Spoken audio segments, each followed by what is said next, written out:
What's the scariest predator under the ocean? The crocodile? I don't think so. Loch Ness Monster? Please, it never existed. How about the Kronosaurus? Well, it is extinct, but you might be onto something. Let's take a look at what it'd be like if these creatures were still around today. First things first, what on earth was it? The Kronosaurus was a marine carnivore that lived in the cool, high-latitude Eromanga Sea. It covered vast areas of inland Australia between 90 and 120 million years ago, during the early Cretaceous period. Near-complete fossils of the creature were also found near Colombia, which is a country that has a noted connection to prehistoric reptiles and turtles. This fact makes it extremely possible that the monster I'm about to describe existed worldwide. You might have heard saurus and thought, oh, it's a dinosaur. But these were actually reptiles. They were the largest member of the Plesiosauridae family, referred to as plesiosaurs. Fossil evidence suggests they weighed over 20,000 pounds and were roughly 30 feet in length. Just to put that in perspective, the longest crocodile ever measured was a saltwater crocodile by the name of Lolong from the Philippines. It was 20 feet in length and weighed just under 2,500 pounds. And that's still 10 feet shorter and incredibly lighter than the average Kronosaurus, making the crocodile seem like nothing more than a glorified goldfish in comparison. Despite its terrifying length, the most physically daunting feature of the Kronosaurus was its head. Its skull was about 8 feet long, which was actually proportionally large given the size of its body length. Anything that was unfortunate enough to end up inside the Kronosaurus's mouth may have been given false hope. After all, the teeth of the beast weren't actually that sharp. On second thought, I take that back. I wouldn't feel confident around a toothless snake, let alone being inside the mouth of this monster. But it's true that the Kronosaurus's teeth weren't sharp, especially when compared to other carnivorous reptiles, such as crocodiles and alligators. The teeth of this prehistoric sea creature were instead conical. This means that they were cone-like in shape. Unfortunately, this lack of sharpness didn't make them less dangerous. The teeth were enormous and could be up to 12 inches long from the crown tips to the bottom of the roots. This obviously meant that the Kronosaurus had an extremely powerful bite. It was estimated to be up to 30,000 newtons, which is almost twice as powerful as the bite of a large saltwater crocodile. Because of the bluntness of their teeth, they weren't suited for twisting their prey once in their grasp, but the size and shape of the teeth made them perfect for simple open and shut biting. They would have had no problem crushing hard objects such as the toughest of shells any sea turtle could offer. Just like crocodiles, the Kronosaurus is believed to have had a short neck. This may have been an adaptation to allow the beast to successfully catch small evasive animals. Their body, in general, was fusiform and streamlined. This means it was narrowed at both ends and had very little resistance to the flow of water. The Kronosaurus was also equipped with 4 paddle-like limbs. The hind limbs were larger than the front ones. They could span approximately 7 feet in diameter. All in all, this set the Kronosaurus up to effortlessly propel itself through the waters and be an ultimate predator. Predator X, if you will? That's the name that was given to the fossil of a creature discovered near Svalbard, a Norwegian island group, in 2009. The fossil was identified as a 50-foot-long, 100,000-pound monster with a bite force of 33,000 pounds per square inch. This might be the highest bite force of any known animal. Although Predator X is yet to be classified as any specific type of animal, it was definitely a plesiosaur like the Kronosaurus. And even if it wasn't Predator X, the Kronosaurus was still most definitely a ferocious titan when it roamed Earth's oceans. The Kronosaurus actually got its name from the Greek mythological figure of Kronos, the father of Zeus. Kronos was viewed as a titan from a generation of super powerful beings. So what was it that the Kronosaurus, this terrifying monster, actually feasted on to satisfy its appetite? This creature was known to eat sea turtles, squid, and other larger marine reptiles of that time, such as elasmosaurids and ichthyosaurs. This suggests that if crocodiles existed in the realms of the Kronosaurus, they too might have turned into lunch for the beast. There's evidence from the fossil remains of the Kronosaurus that suggests that they also feasted on sharks, which I know is a disappointment to those of you who view that beast as the king of the ocean. Not when the Kronosaurus was around, my friend. In any case, grounding all kinds of food into small pieces to help digest them would have been difficult without small teeth. This explains the presence of rounded stones found in many of the remains of these sea creatures. Researchers believe these stones may have been swallowed to control buoyancy or to help process food. It's also entirely possible they were accidentally swallowed while feeding on other animals from the seafloor. As if the Kronosaurus even needed to be a meanie with its already existing power and size, there's also evidence to suggest that it indeed might have been. It turns out that after using all its impressive attributes to catch its dinner, the Kronosaurus first liked to play with its food, like a cat does with a mouse. I guess since the hunt was so easy for them, they needed to get their fun from somewhere else. Well, I think now you should have a good idea about these creatures. So let's ask ourselves what it would be like if they were still around today. And by the way, why aren't they? Well, the Kronosaurus was completely finished off by the same KT meteor that took out the dinosaurs 66 million years ago. But even before this catastrophic event, they were coming under increased pressure from an even bigger and more vicious family of carnivorous marine reptiles known as Mosasaurs. You can't always be a top dog, I guess, or rather, top marine reptile. But what if this never happened, and they were still roaming Earth? Well, this might be obvious, but can you imagine what kind of impact that would have on sea tourism? Based on the impact that famous movies about sharks and killer whales had, what do you think the presence of a Kronosaurus in the ocean would do to beaches? The very creature that would eat sharks and whales for breakfast.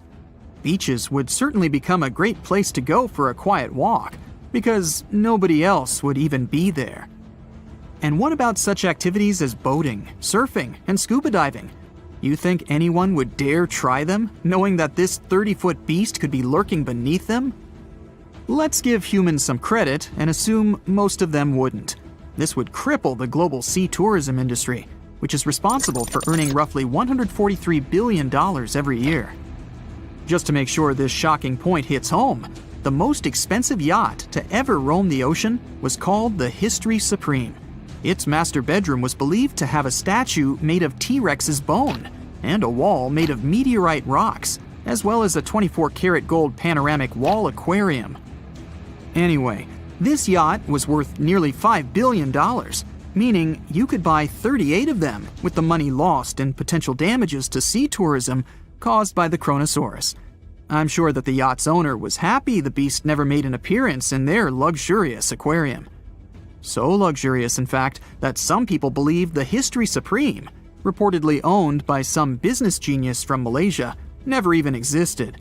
Rumor has it that it was simply an elaborate hoax fabricated by the supposed designer. Anyway, I don't think the trouble would just stop there. People could actually be in serious danger, regardless of being near the ocean or not. No, I'm not about to tell you that this thing would grow legs, adapt to living on land, and start picking us off one by one. At least, I hope not. I'm just going to point out the damage that the Kronosaurus would inflict through its devastating impact on sea trade. In America, ocean transit accounts for 76% of national trade. On top of this, more than 100 vital pharmaceutical products originate in the sea. I'll also state the obvious and point out that the ocean is a huge food source for us humans. The presence of the Kronosaurus could have a great impact on our relationship with the ocean, something we usually take for granted.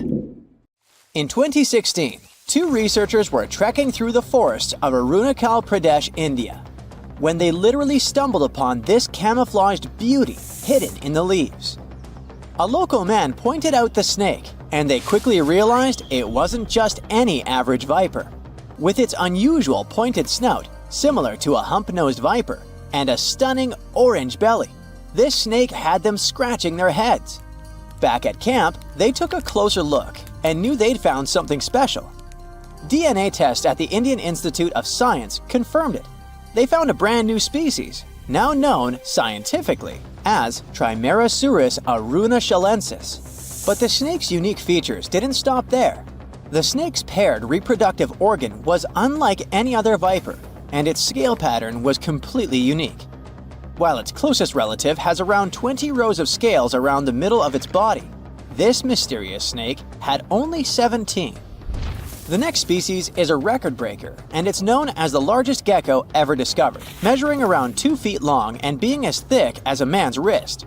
The only known specimen of Delcourt's giant gecko is currently in France, but its exact origins are still a little bit of a puzzle.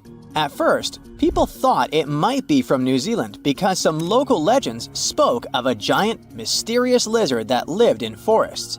Even though it was a pretty fascinating theory, some recent DNA studies suggest that this nocturnal species is probably from New Caledonia. But as of now, no one can confirm it 100%.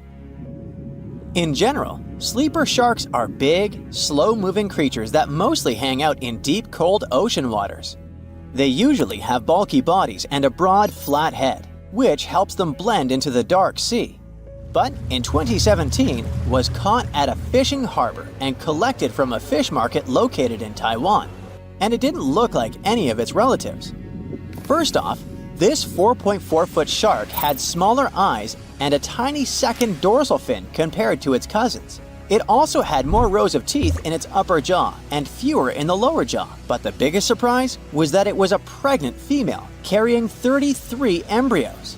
This means there are probably more of these sharks hiding out there in the deep ocean. We just haven't found them yet. Meet the pocket shark. It is tiny, just about 5.5 inches long, while most deepwater sharks are around 6.5 feet.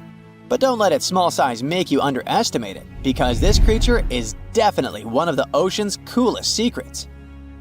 Discovered in 1979 in the deep waters of Chile, this tiny shark is like a real-life spy gadget with its mysterious pockets near its front fins. These pockets are large, measuring about 4% of its body length, and are believed to either glow or secrete pheromones. So this shark might actually light up to either confuse predators or attract prey in the dark depths. And when I say deep, I mean really deep. It is believed that this creature hangs out over 9,000 feet down, which is roughly the height of 7 Empire State Buildings stacked on top of each other, but inside the ocean. Besides its initial discovery in Chile, it was spotted again in 2010 in the Gulf of Mexico, but it hasn't shown up since. The pocket shark is not the only glowing animal we're talking about today. This inch-long cockroach, scientifically known as Luchihormetica lucae, was actually first collected back in 1939, but only got its moment in the spotlight decades later in 2012. What makes this little buddy so interesting is that it uses bioluminescence, meaning it has spots that light up in the dark. Unlike fireflies that mostly use their glow to find a mate, this cockroach uses its light to mimic a toxic click beetle and scare off predators. Unfortunately, the region in Ecuador where it was found was hit hard by a volcanic eruption, raising fears that this glowing marvel might be a one-of-a-kind discovery. Continuing with tiny creatures, meet Hippocampus minotaur, also known as the bull-neck seahorse. This little seahorse stands out with its wide neck, large head, and small body, which is why it's got the Minotaur nickname. The only known specimens were collected off the coast of Eden, Australia, and no one has ever seen it alive in its natural habitat. So that's why we don't know much about its day-to-day life. Some studies suggest it lives deep underwater, around 325 feet down, which is roughly the equivalent to the height of a 30-story building. It's believed this mysterious seahorse likes to wrap its prehensile tail around corals and might even hide in sand beds. Its yellow-orange color likely helps it blend into coral reefs. So spotting this intriguing creature in the ocean is pretty much like trying to find a needle in a haystack. Next on our list is the Nariño cat. In 1989, a single specimen of this mysterious spotted feline was discovered in Galeras volcano in southern Colombia. This little guy had a short tail with 7 black rings and a black tip, and its fur was absolutely unique, being more reddish than that of its relatives. Understanding that it wasn't an ordinary animal, researchers decided to visit a bunch of museums all over Latin America to find similar felines, but they came up pretty empty-handed. Then, DNA analysis confirmed that it was unlike any other known cat, having split from its closest relatives around 1.9 million years ago. The Bogota sun angel is a hummingbird with a stunning purple color and black flight feathers, plus a bright green chin and crown. For years, we only knew of one specimen that was bought in Bogota, Colombia back in 1909, and that was pretty much it. Nobody knew much more about this beautiful and mysterious bird. But that changed in 2017, when a study decided to analyze its DNA once again. The results suggest that the Bogota sun angel might not be a completely separate species after all. It looks like it is actually a hybrid, meaning it was a mix of hummingbirds from two different species. And it's likely that its mother was a long-tailed sylph, which is a gorgeous hummingbird that mostly lives in the Andes in South America. The spotted green pigeon, also known as the Liverpool pigeon, is like the unicorn of the bird world. It was first described in 1783 by an English physician named John Latham, who saw it once and that's it. Since then, no one has ever doubted that it was a pigeon, and many researchers were convinced it was a distinct species. But recent DNA studies revealed that this bird could actually be closely related to the famous dodo. You know, that chubby, flightless bird from Mauritius that looked like a giant pigeon with a quirky beak. Anyway, the Liverpool pigeon is about 13 inches long and has a unique look with yellow spotted feathers. Unlike its ground-loving cousin, the Nicobar pigeon, the spotted green pigeon was likely more of a tree hugger, feasting on fruits up in the branches. Today, if you want to see this rare bird, you'll have to visit the World Museum in Liverpool, where the only known specimen resides. While you're in England, make sure to swing by London and check out the Natural History Museum. There, you will find the only specimen of a flying fox known scientifically as Pteropus bruneus. Flying foxes are usually some of the largest bats in the world. Their body length, I mean their size excluding their wings, can be around 16 inches. But this special bat, discovered in 1874 at Percy Island, is more like a mini version of its cousins, measuring 8.3 inches from head to toe. So even though it hasn't been spotted in the wild for a while, I wouldn't worry too much if you happen to come across it. Now, you can't find living dinosaurs nowadays, which is a good thing, mostly, but you can still meet some creatures that might have gone to lunch with them. The frilled shark, for example, is a living fossil that comes from a family of sharks that have been around for about 80 million years. One of the coolest things about it is its long, eel-like body that can grow as long as 6 feet. It has 6 pairs of gills on its throat, which help the frilled shark breathe in the deep, cold ocean where there isn't much oxygen. The shark can move very quickly, like a snake, to catch its prey when it least expects it. Little frilled sharks take an exceptionally long time to grow, up to 3.5 years, which is one of the longest times for any animal with a backbone. The Chinese giant salamander is another living fossil that can tell you what was going on Earth around 170 million years ago. Now, when I say tell, I really mean it, as it can make sounds like hisses, whistles, and barks, and even a noise that sounds like a crying kid. The biggest Chinese salamander found so far weighed 130 pounds, as heavy as 2 Dalmatians, and was almost 6 feet long. Giant salamanders like to be alone. Hey, I want to be alone, and will chase away other salamanders from their space, except when it's time to start a family. During the day, they hide and sleep under rocks. They can make a special substance from their skin that keeps predators away. Now, gharials are reptiles that have been around for about 38 million years.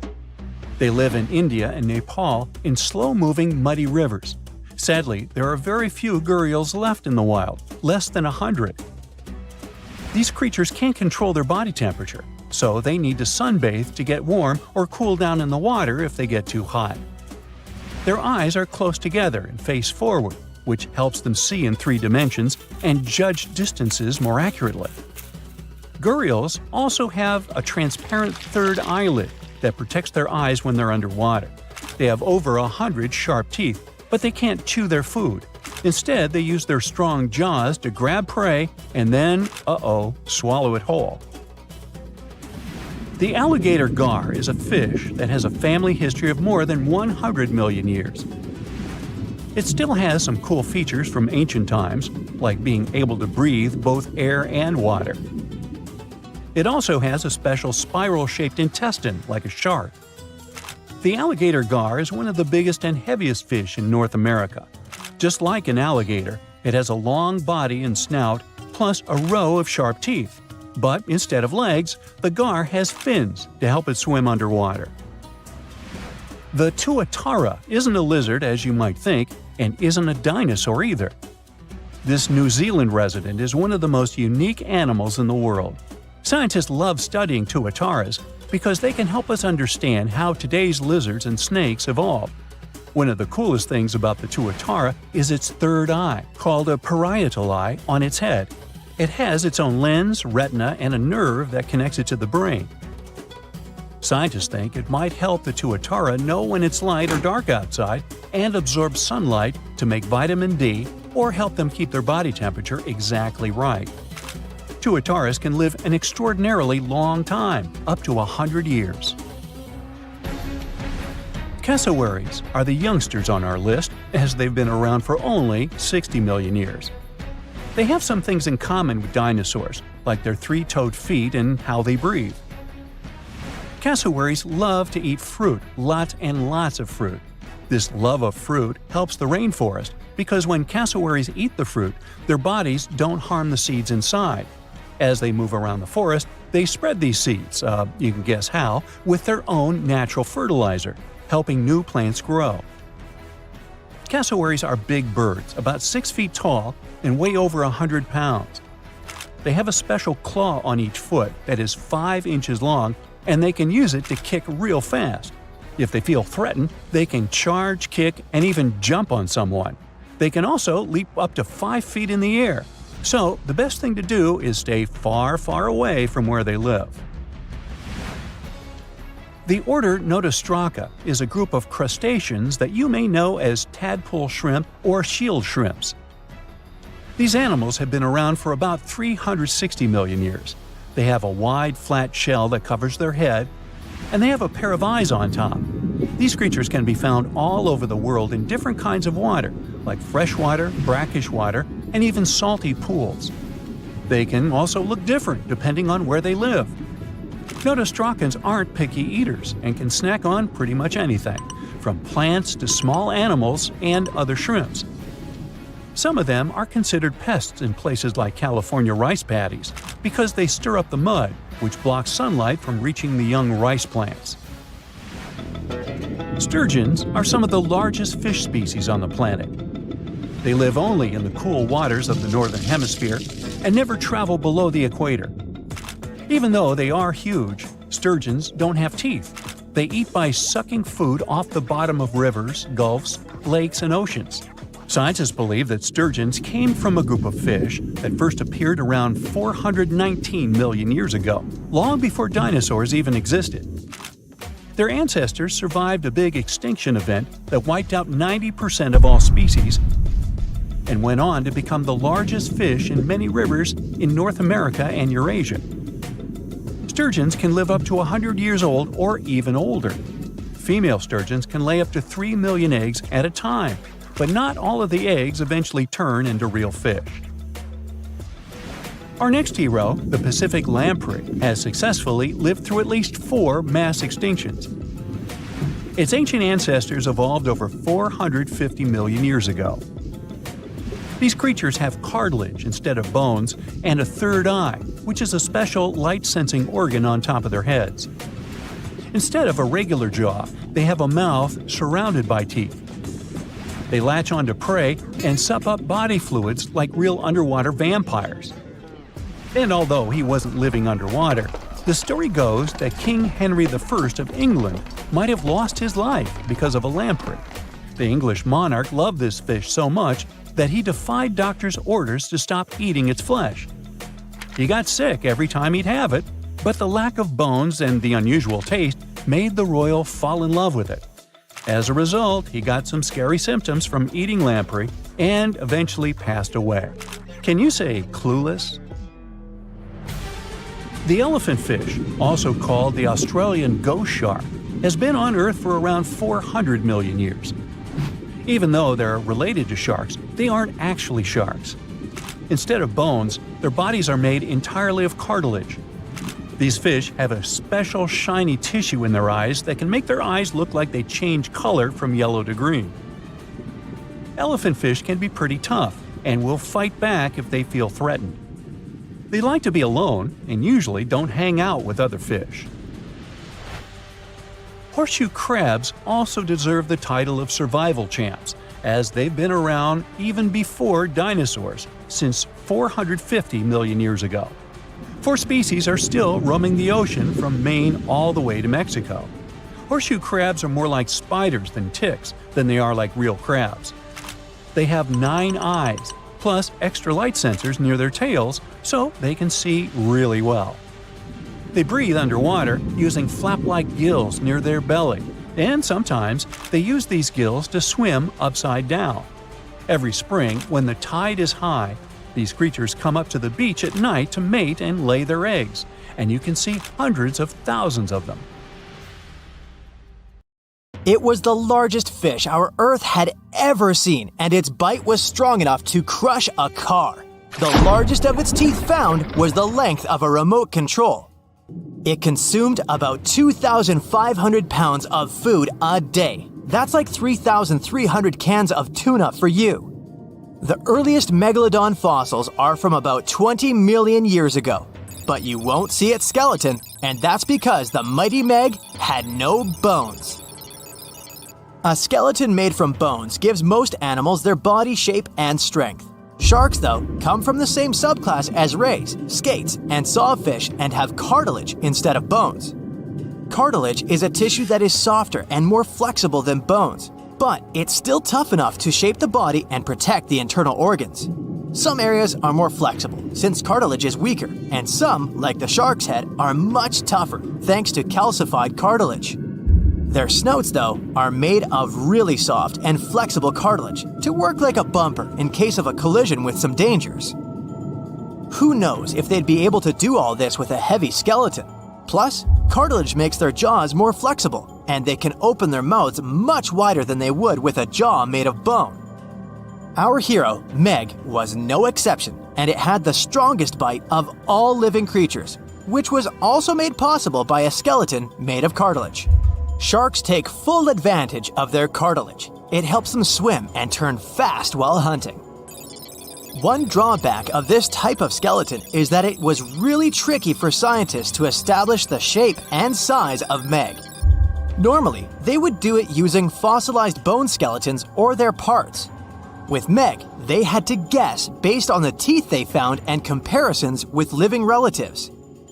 A more recent 3D computer model was based partially on scans of a preserved spine discovered in the 1860s. The model showed that Meg was bigger, faster, and even hungrier than scientists had previously thought. Looks like an average megalodon was 52 feet long. That's slightly bigger than the height of the Hollywood sign and weighed 10 times as heavy as an elephant. There were also much bigger creatures. Scientists still aren't sure how the megalodon got this size. The fact that there were bigger and smaller Megs probably has to do with a little something called Bergmann's rule. It says that the temperature of the surrounding environment affects the animal's body size because they either need to conserve or shed heat. The megalodons that reached cooler waters probably needed more body weight to make sure they survived in low temperatures. Those living in warmer waters had to be smaller to avoid burning up. If the researchers were correct in their calculations, it also means that Meg reached a cruising speed of over 3 miles per hour, which is much faster than other sharks. The still-living great white shark can cover a distance of nearly 7,000 miles without stopping, which is 9/10 as long as the diameter of Earth. It looks like the megalodon could have gone much further. Megalodons managed to survive on our planet for nearly 70 times longer than humans have. They were roaming the oceans for around 20 million years, and you could see them pretty much anywhere except near the poles. Scientists discovered the most northern fossils off the coast of Denmark and the most southern in New Zealand. The reason why there were no megalodon teeth found in Antarctica is most likely that these adapted to only warm tropical and subtropical waters. The younger ones like to keep to the shores, while full-grown adults preferred coastal areas, but they could easily move into the open ocean as well. When our planet went through a period of global cooling and drying, and the seas began to freeze around 3.6 million years ago, there was less and less room for meg to thrive. Much of their prey, like smaller whales, seals, and sea turtles, disappeared or relocated to waters that were too cold for our hero. And at the same time, the number of its natural competitors, like smaller predatory sharks, like the great white shark, and whales, increased.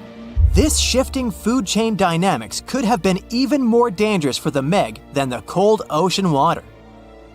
You're used to seeing them on the big screen as heartless monsters, but these huge sharks were actually loving and caring family guys. Scientists discovered several megalodon nursery areas in Florida, Maryland, Panama, and off the coast of Spain. It looks like they gave birth to their young in shallow water environments. Then, little megs would stay there with adults protecting and raising them until they were ready to fight off predators. The mighty meg had 276 teeth in 5 rows in its mouth. Similar to other sharks, it was fast in replacing its worn-out or lost teeth. With 4 or 5 rows of teeth in its mouth, it basically acted like a conveyor belt, able to grow back damaged or missing teeth. This means that an adult megalodon probably would have grown several thousand teeth throughout its lifetime. Although the great white shark is often mentioned as meg's closest relative, they'd hardly be distant cousins. The ancestors of today's great white existed at the same time as the meg, but they weren't best friends and even rivaled each other. The great white shark wouldn't win in a head-to-head fight with a meg, but it was a better hunter using its smaller size and agility to snap up the giant's prey quickly. This only left the bigger fish and whales for the meg, but its food supplies began to run out as the whales swam to the cooler new seas. Rather than a great white, the megalodon is more like a modern bull shark. It had a short snout, a flat lower jaw, and huge pectoral fins to support its massive weight and size. We also speak of meg as an extinct giant, but can we be 100% sure it isn't hiding somewhere as we speak? After all, we've only explored 5% of our oceans altogether. The Marianas Trench is the deepest oceanic trench on Earth, and you could dip the whole of Mount Everest in its deepest part, and over a mile of it would still be above the surface. If a megalodon or two needed a place to hide, that would be the perfect spot. It wouldn't be the coziest place to live though, with its cold water and total darkness. Plus, the pressure there is 1,000 times stronger than at sea level. So, if a meg really were hiding down there, it would have serious issues with its teeth, because calcium would dissolve under that pressure. To survive here, it would also need to learn to navigate in complete darkness. That means it would have either become bioluminescent or evolve to grow massive eyes like the giant squid. If the meg were still around and true to its dietary choices, it would have to eat smaller fish, and that would be a problem for us humans. Especially those of us who love fish, that is. And the ocean isn't cooling down these days. The megalodon would love its temperature and would thrive and reproduce faster than ever. Those giants would create some massive problems for cargo ships and cruising vessels. In case you're now scared at the thought of meeting a megalodon, relax. Most scientists don't think it's possible because of our hero's size. Most foods that megalodons like to eat live in shallow ocean areas and not in the deep, deep sea. Meg would need to come up for dinner every now and then, and it's kinda hard to miss a creature this big. They're both giant prehistoric creatures to us, but the megalodons and the dinosaurs never actually coexisted. The dinosaurs probably died out about 66 million years ago. Megalodons seem to have appeared a bit later. Think you know what lurks in the depths of the ocean? While nearly 95% of our oceans haven't been explored yet, it's hard not to let your imagination run wild.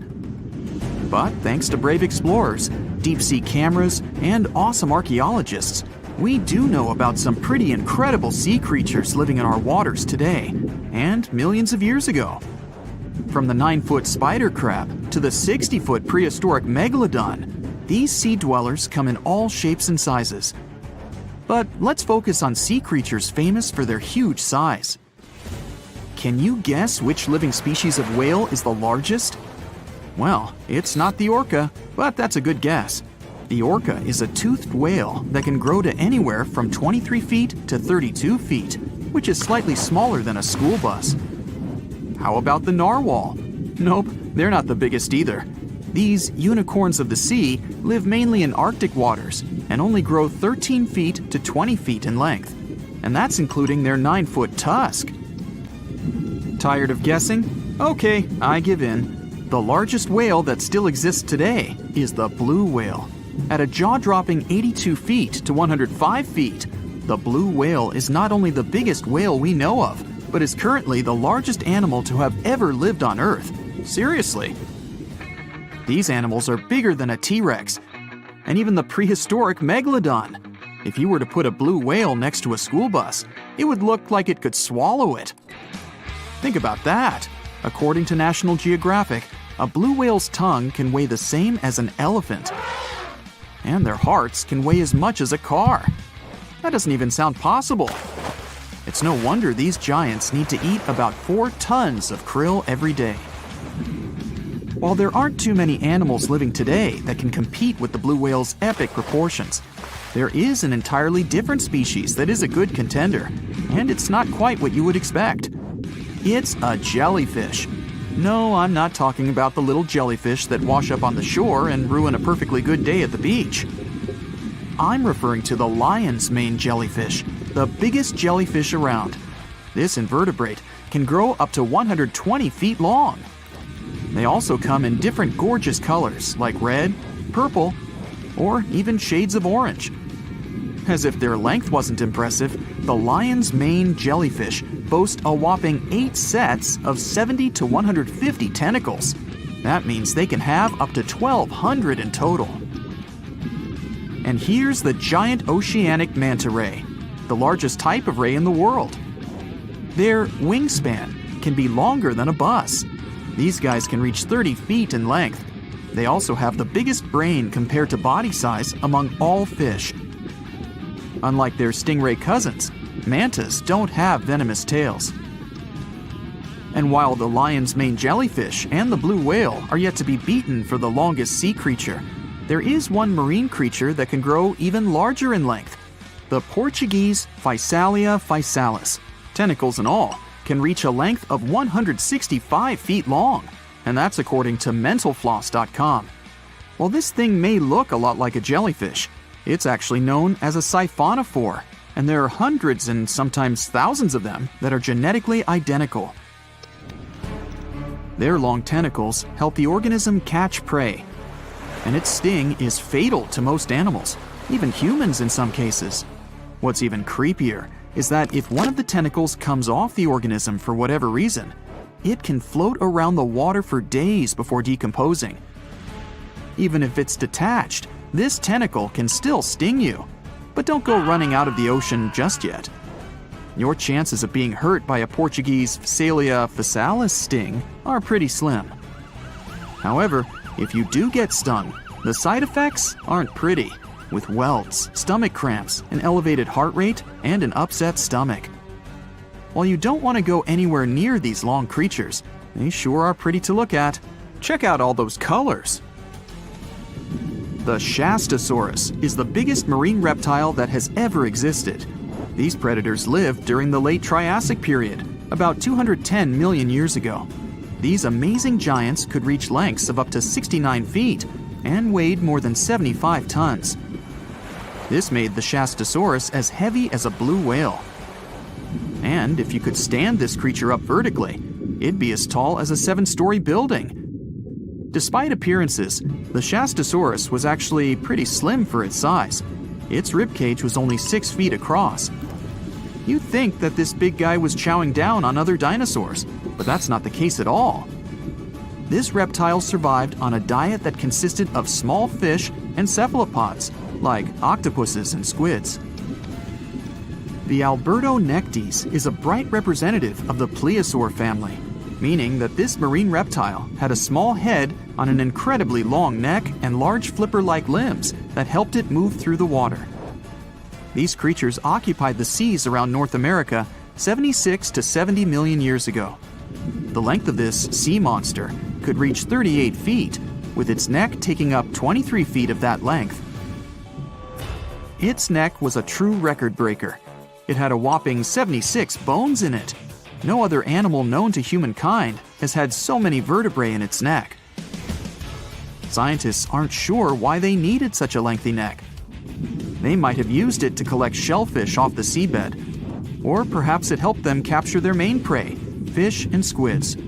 This aquatic reptile also had gastroliths in its stomachs. Some of them were as big as 5.5 inches in diameter. The Tylosaurus belonged to the Mosasaur family. It dominated the shallow seas of North America about 85 to 80 million years ago. This was an enormous predator, with the biggest representatives reaching 45 feet in length. It had a narrow hydrodynamic body with a blunt, powerful head that the animal used to ram and stun its prey. Its body was equipped with agile flippers and a long tail decorated with a maneuverable fin. The Tylosaurus was a carnivore, and its diet included not only fish, turtles, and small sharks, but also other mosasaurs, plesiosaurs, and flightless birds. Meet Ophthalmosaurus. This prehistoric reptile thrived during the late Jurassic period and lived in oceans all over the world. Ophthalmosaurus weighed somewhere around 6,000 pounds and grew to approximately 16 feet long, according to newdinosaurs.com. That's about the same length as the beluga whale that exists today.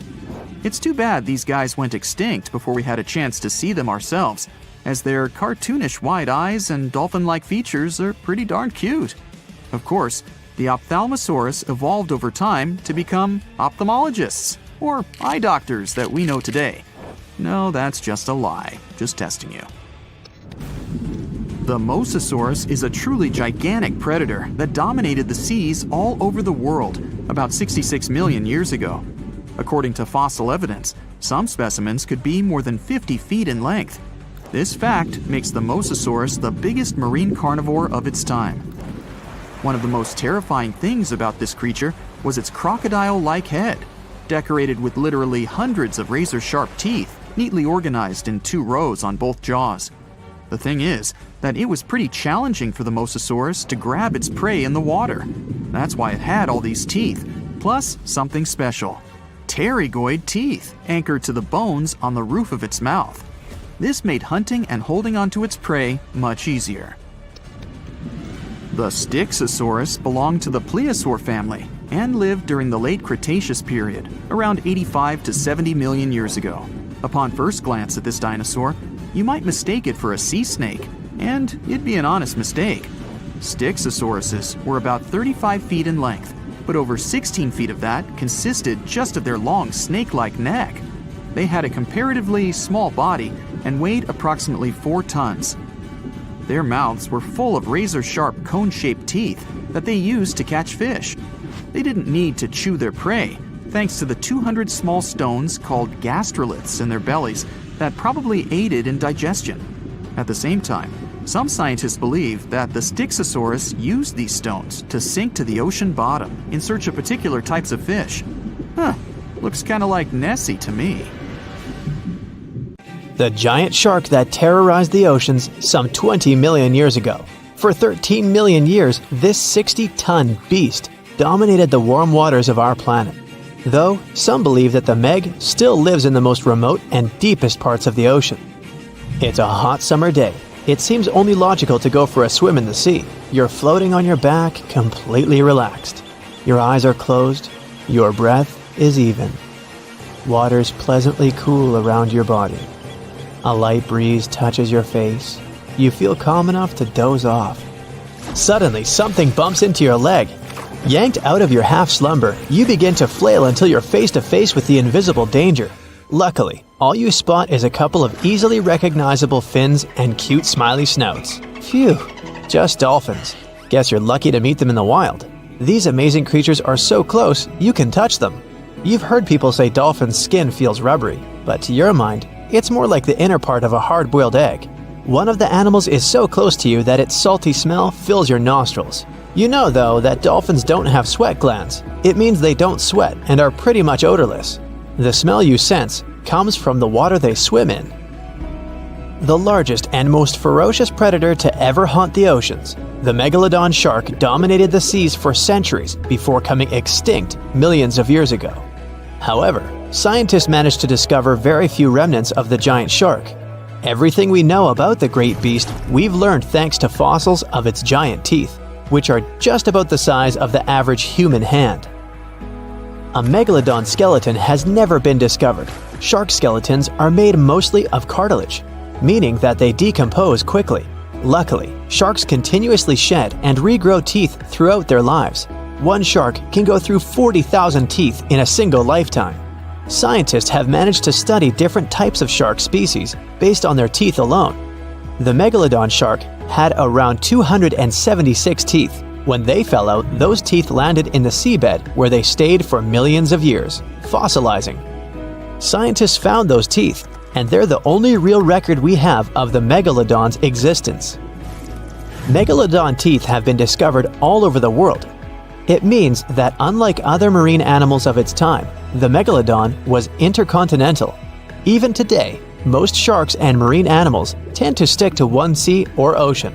The megalodon shark swam freely around the world, moving between tropical and subtropical waters. Megalodon teeth have been found in every continent apart from the freezing cold waters of Antarctica.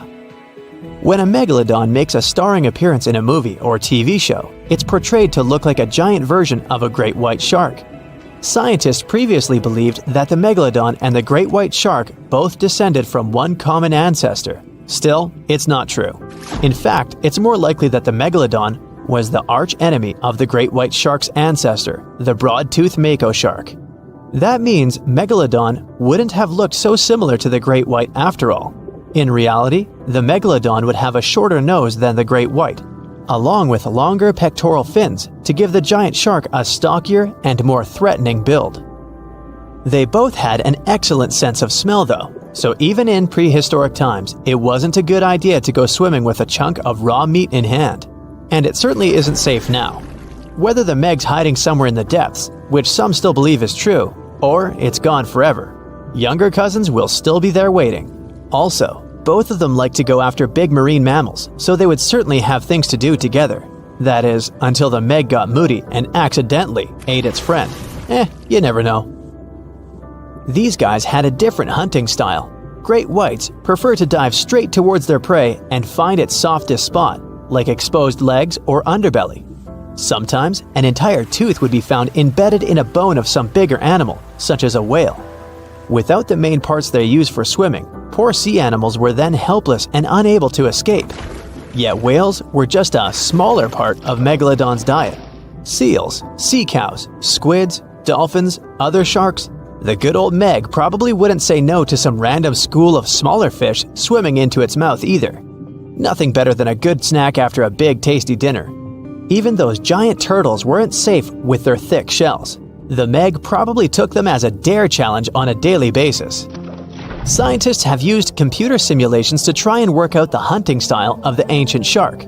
Using this technology, scientists have discovered that the Megalodon's attack style was very different from that of modern-day sharks. Modern sharks dive straight for their prey's most vulnerable spot, for example, the soft underbelly of a seal. The Megalodon's teeth were uniquely suited to biting through tougher areas of cartilage. So, evidence suggests that a Megalodon would first chew the tougher fins of their prey, rendering them unable to swim away before launching into their final attack.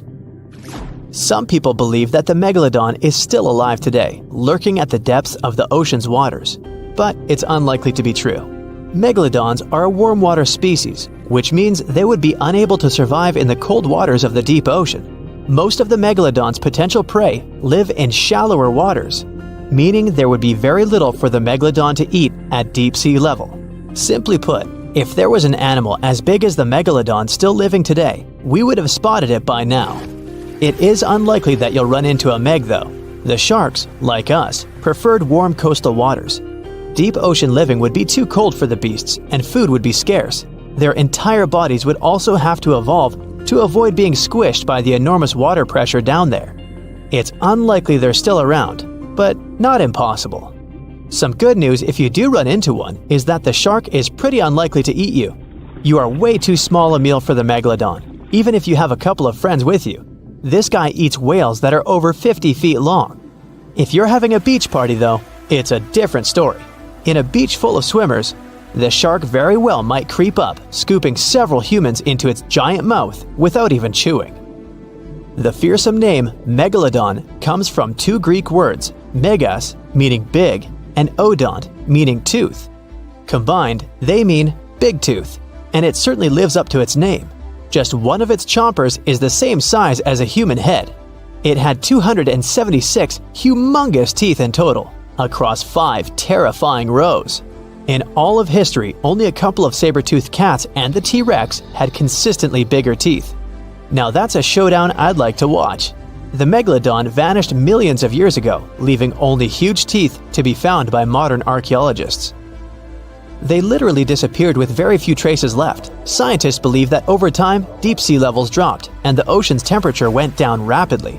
Over a third of all marine life was wiped out as the oceans cooled and the number of animals at the bottom of the food chain plummeted. This had a catastrophic effect on the hungry predators at the top. Sorry guys. It became way too cold for these sun-loving sharks too, which made it difficult for them to reproduce since they gave birth in warm waters. The Megalodon is usually described as a sort of great white shark, but this is just a common myth. In fact, the ancestors of today's great white existed at the same time as the Meg, but they weren't best buddies and were even in competition with each other. The great white shark was a better hunter using its smaller size and agility to snap up the Meg's prey quickly. They were also known to eat Meg pups, who were only half their size. This didn't exactly help the whole extinction thing. While a great white was no match for an adult Meg in a head-to-head fight, they sure weren't scared of stealing their food. This only left the bigger fish and whales for the Meg, but its food supplies began to run out as whales swam to the cooler new seas.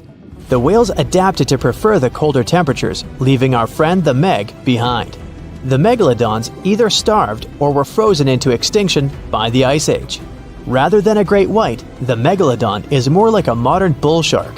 It had a short snout, a flat lower jaw, and huge pectoral fins to support its massive weight and size. As scary as they are, these sharks were actually caring family guys. Several Megalodon nursery areas have been discovered in Florida, Maryland, and Panama. They gave birth to their young in shallow water environments. We know this from discovering loads of tiny Megalodon teeth found in these areas. I wonder if they had nannies too. The deeper you go, the creepier they get. You're about to travel to the darkest ocean depths and check whether this claim is true. Are the creatures living there as scary as people think? You go 120 feet down underwater. Pay close attention to the bottom under your flippers. Oh my, what's that terrifying face half hidden in the sand? That's the northern stargazer. You can meet this fish in the eastern United States. It buries itself in the sand until unsuspecting prey gets near. Then, the nightmarish creature electrically shocks the poor animal and dines on it. You are moving deeper to 240 feet under the surface. That's where you spot a colorful, puffy creature, no more than 1 foot long. It's the sarcastic fringehead. At first, the fish seems to be harmless. Only unless it's provoked. When this animal is agitated, it opens its huge mouth to fend off predators. This defense tactic is a sight to behold, both surprising and frightening. Luckily, the fish is no threat to people whatsoever. The creature you see next can comfortably live in shallow waters, but you meet it at a depth of 900 feet. You don't even need to wonder why the animal's called the Game of Thrones brittle star. Unlike starfish that slowly crawl across the seabed, this creature moves fast. It wriggles its long, flexible arms to get from point A to point B. Its body is protected by a hard calcium carbonate shell.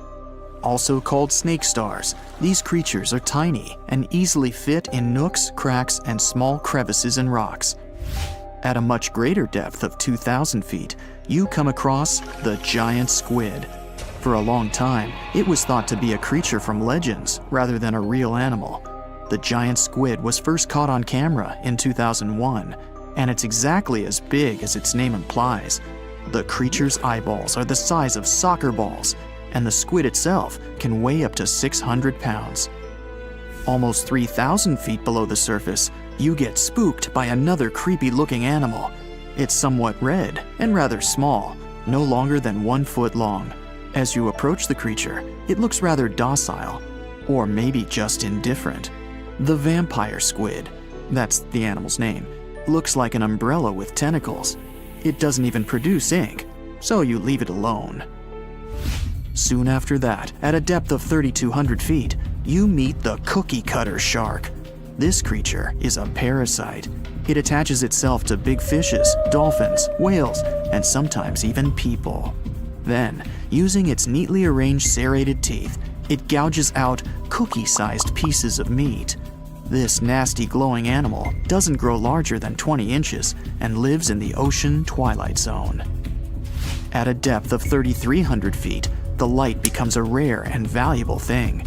The animals living that far away from the surface have to evolve unusual features to survive. That's how the barrel-eye fish ended up with a transparent head and 2 super-sensitive barrel-shaped eyes. Right now, pretty much like always, they're pointed upward, allowing the fish to see potential prey and you. Almost 4,000 feet below the surface, you see something droopy and saggy. The blobfish doesn't have a skeleton or any muscle. Its jelly-like flesh lets the creature survive incredible water pressure. Despite its appearance, the blobfish is an ambush predator. It usually lies very still on the bottom, waiting for unsuspecting prey to swim by. You go a bit deeper and spot a creature that looks particularly ghastly. The goblin shark senses prey with its snout. The creature's terrifying jaws are attached to elastic ligaments. When some animal comes too close, the shark catapults its mouth forward to catch it. If your mouth could do the same, you would be able to eat things dangling 7 inches away from your face. Even deeper than that, at 5,000 feet, you notice another member of the shark family. The frilled shark looks like an overgrown eel, but its gills are lined with red fringe at the edges, hence the name. The creature's horrifying mouth has 25 rows of razor-sharp backward-facing teeth, 300 in total. The shark prefers to hover in the water, waiting for its prey to come closer. Then, it charges at it like a snake. Suddenly, you see something glow brightly like an electric bulb. But after coming closer, you recoil in horror. The creature looks like an upgraded eel equipped with oversized teeth. That's the deep-sea dragonfish that can live at a depth of 6,000 feet. Chemical processes going on inside the fish's body produce an eerie red glow. This glow is used to communicate with other fish. At the same depth, you meet another deep-sea inhabitant. Its most prominent feature is its huge mouth. Thanks to it, the gulper eel can swallow its prey whole. Its stomach can expand to a terrifying size when it needs to fit something large. At a depth of 6,600 feet, you come across an angry-looking creature with a fishing rod over its head. It's the deep-sea anglerfish. The animal has an unusual dorsal spine, even though it's worn only by females. It protrudes above their mouth and has a lure on its tip, some luminous flesh that baits prey. The anglerfish has such a big mouth and its body is so pliable that it can swallow animals twice its own size. You're 7,000 feet down when you see another fish that's glowing in the dark. The black dragonfish is a sly creature. It has its light-producing organs arranged along its belly. The spooky creature also has gleaming flashlights next to its eyes. They help the animal find prey and attract potential mates. At the same depth, you also spot an enormous pill bug. But unlike the critter you can find in your garden, this one is at least 20 inches long. That's the giant isopod, and it is, indeed, related to the roly-poly, as well as crabs and shrimps. These creatures may look somewhat scary, but they're harmless. They feast on other deep-sea animals only after those have passed away. At a depth of 13,000 feet, you notice the ocean floor has become a bit fluffy. That's because it's covered with zombie worms. These creatures rarely grow to be more than 2 inches long, and still, they can break down fairly large animals, so strong the acid they produce is. The worms' feathery appearance makes them look like plants, but the truth is, these creatures munch on rock-hard bones of the world's largest animals, such as whales. The grid-eye fish almost scares you out of your mind soon after that. This creature has a pair of large greenish oval plates on the top of its head and no eyes whatsoever. Experts believe that these bony membranes detect light coming from predators, saving the fish's life. You're now 3 miles down below the surface, and that's where you spot something bizarre on the bottom. It's definitely a fish, but it's standing on the ocean floor on 3 long, rigid legs. Ah, it's the tripod fish. Curious rather than scary. This creature has adapted to the almost complete darkness by giving up on its vision. It has to rely on vibration and touch to sense prey. And then, the fish uses its fins as hands to transport food directly into its mouth. You don't have time to go any deeper before you spot the faceless fish. This slightly off-putting creature has no eyes, and its mouth, smiling a Mona Lisa smile, is underneath its body. For the first time, the faceless cusk, which is the creature's official name, was seen more than a century ago. The next time it happened was only in 2017. Once you've reached a depth of 6 miles below the surface, you see deep-sea cucumbers. These bizarre creatures are much bigger than their shallow water relatives. They spend most of their time on the sea floor. But if they need to escape predators, they are able to swim away. Deep-sea cucumbers have bright purplish coloring, tiny feet, and tentacles that surround their mouths. Cute. The question is, why do these deep-sea creatures look so scary? Life is very different there, at the bottom. Tremendous water pressure, a lack of food, and constant darkness. You have to adapt to survive in such extreme conditions. The largest and most ferocious predator to ever haunt the oceans, the Megalodon shark, dominated the seas for centuries before becoming extinct millions of years ago. However, scientists managed to discover very few remnants of the giant shark. Everything we know about the great sea beast we've learned thanks to fossils of its giant teeth, which are just about the size of the average human hand. Scientists estimated the size of the prehistoric shark using calculations based on the measurement of the length of a megalodon tooth. On average, the size of a megalodon shark was 33 feet long. The largest of the species could reach up to 58 feet long. However, these megasharks may have been even bigger than we ever thought. At the Florida Museum of Natural History, a group of students examined 3D printed replicas of megalodon teeth to calculate the shark's size using the tooth length method. But something was off. Each student calculated a different size for the same shark, with their estimates ranging from 40 feet to 180 feet. A lead paleontologist took a look at the students' equations. He realized that the method they used to calculate megalodon sizes for decades isn't that accurate at all. So they invented a new method to calculate the megalodon size based on the width of the megalodon tooth instead of its length. It turned out that the average megalodon would be around 65 feet long. It's almost double the size scientists previously thought, and would mean that the average megalodon is the length of 2 school buses. A megalodon skeleton has never been discovered. Shark skeletons are made mostly of cartilage, meaning that they decompose quickly. Luckily, sharks continuously shed and regrow teeth throughout their lives.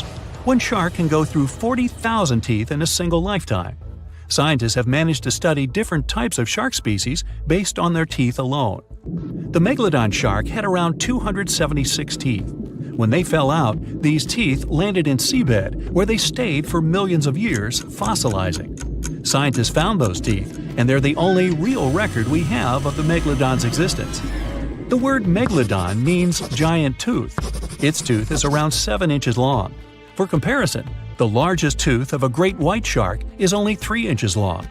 To find a bigger set of choppers, you'd have to go back 65 million years to find the great Tyrannosaurus rex, whose teeth measured a whopping 12 inches. Megalodon teeth have been discovered all over the world. It means that, unlike other marine animals of its time, the Megalodon was intercontinental. Even today, most sharks and marine animals tend to stick to one sea or ocean. The Megalodon shark swam freely around the world, moving between tropical and subtropical waters. Megalodon teeth have been found in every continent apart from the freezing cold waters of Antarctica. When a Megalodon makes a starring appearance in a movie or TV show, it's portrayed to look like a giant version of a great white shark. Scientists previously believed that the Megalodon and the great white shark both descended from one common ancestor. Still, it's not true. In fact, it's more likely that the Megalodon was the arch-enemy of the great white shark's ancestor, the broad-toothed mako shark. That means Megalodon wouldn't have looked so similar to the great white after all. In reality, the Megalodon would have a shorter nose than the great white, along with longer pectoral fins to give the giant shark a stockier and more threatening build. Not only was the Megalodon the largest shark in the world, but it was also one of the biggest fish ever to exist. An apex predator of this size would have needed a huge diet to keep it moving. The Megalodon would have eaten 2,500 pounds of food every day. The Megalodon diet consisted of larger species of fish, dolphins, and even other species of sharks. Ancient fossilized whale bones with cut marks of Megalodon teeth have been discovered. It means Megalodons weren't intimidated by the size and tried to feast on the giant whales of the past. Scientists have used computer simulations to try and work out the hunting style of the ancient shark. Using this technology, scientists have discovered that the Megalodon's attack style was very different from that of modern-day sharks. Modern sharks dive straight for their prey's most vulnerable spot, for example, the soft underbelly of a seal. The Megalodon's teeth were uniquely suited to biting through tougher areas of cartilage. So, evidence suggests that a Megalodon would first chew the tougher fins of their prey, rendering them unable to swim away before launching into their final attack. The mouth of a Megalodon was around 10 feet wide and 9 feet tall, large enough for you to swim into without touching any teeth. However, we don't recommend that. Their mouths were so large a Megalodon could swallow a small car without even having to bite down on it. Research teams from Australia and the US collaborated to work out the biting power of the Megalodon using computer simulations. The results were terrifying.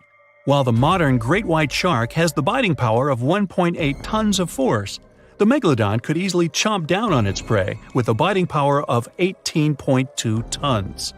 The bite of the Megalodon would easily be able to cut through steel and overpower any other predator in the ocean. Scientists believe that the Megalodon has the most powerful bite of any creature that has ever existed. The Megalodon's bite would easily overpower the T-Rex, which has a biting force of 6 tons. Mysteriously, no one knows exactly when or how the Megalodon went extinct. However, several theories are floating around as to how this could be the case. The Megalodon had become extinct by the end of the Pliocene, which was a phase of global cooling that spanned over 5 million years and ended over 2.6 million years ago. New evidence suggests that the last Megalodon lived at least 3.6 million years ago, right in the middle of the Pliocene era. Another theory claims that these megasharks disappeared because of the changing Earth temperatures occurring during the Pliocene. As the Earth cooled down, the tropical waters of the world's oceans plummeted to colder temperatures. Scientists believe that this led to the extinction of a third of all large marine animals, meaning that the Megalodon's food source took a massive hit. Without much prey left to hunt, the Megalodon inevitably went extinct. Megalodon sharks would give birth to their pups in waters close to the shore. The shallow coastal waters provided a perfect nursery for the newborn sharks, keeping them distant from the larger predators that lurked in the open waters. As ice formed around the Earth's poles and sea levels dropped, these pupping grounds were destroyed. The Megalodon pups would have had no choice but to swim in the deep ocean waters, making them more vulnerable to dangerous predators. A new theory suggests that the explosion of a star, called a supernova, could be responsible for the extinction of the Megalodon. Around 2.6 million years ago, a supernova over 150 light-years away from Earth lit up the prehistoric sky and lingered there for months. A few hundred years after the supernova had faded, particles of cosmic energy from the star explosion plummeted to Earth. The energy particles carried dangerous amounts of radiation.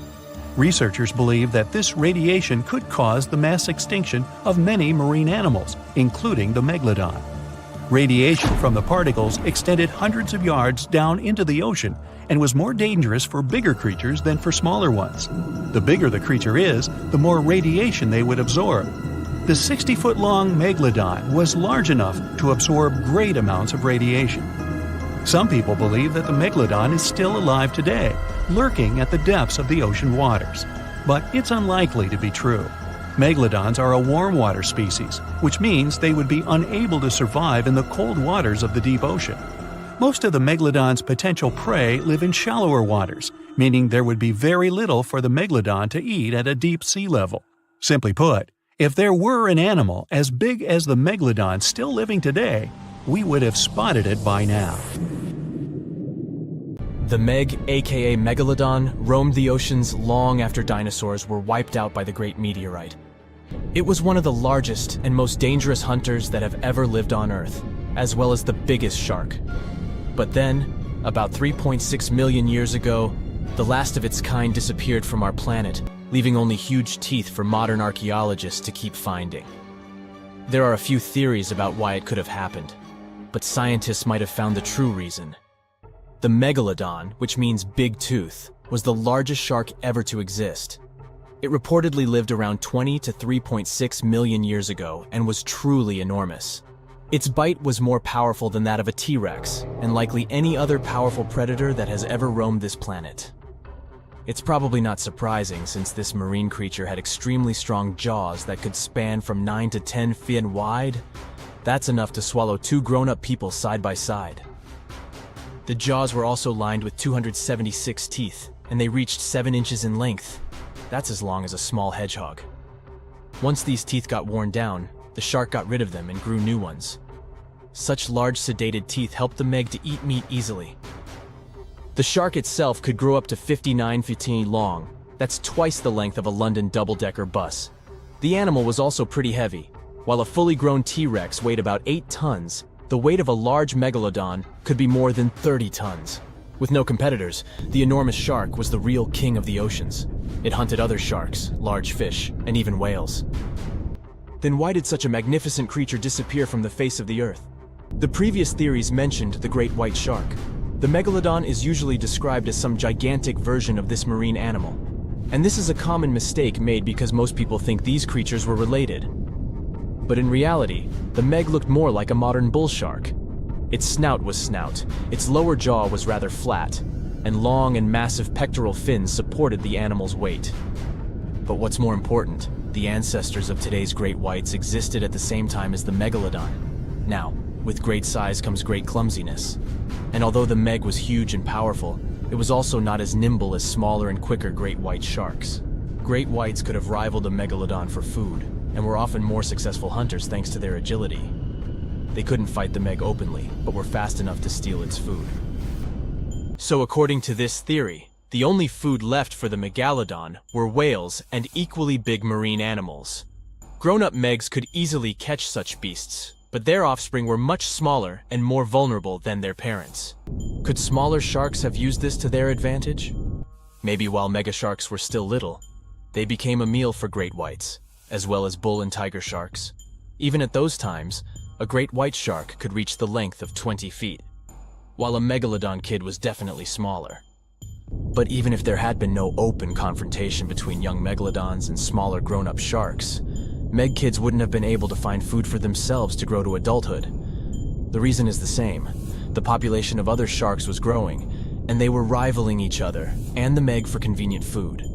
The more great whites and other sharks appeared in the oceans, the less food remained for young monster sharks. Eventually, they probably starved. But it's just one of the theories that try to explain why the Meg went extinct, and here's another one. A new study has shown that the Meg was most likely a warm-blooded predator able to regulate its body temperature, and that might have been the reason why this species disappeared with time. Scientists analyzed isotopes of the tooth enamel of the Megalodon and concluded that the animal could easily maintain a body temperature that was around 13 degrees F warmer than the temperature of the surrounding water. Such a temperature difference is much greater than what other sharks living at the same time as the Meg had, and it's large enough for the ancient predator to be classified as warm-blooded. These days, most fish are cold-blooded. Their body temperature is the same as the surrounding water, but some sharks, like mackerel sharks, keep the temperature of all parts of their bodies a bit warmer than the surrounding water.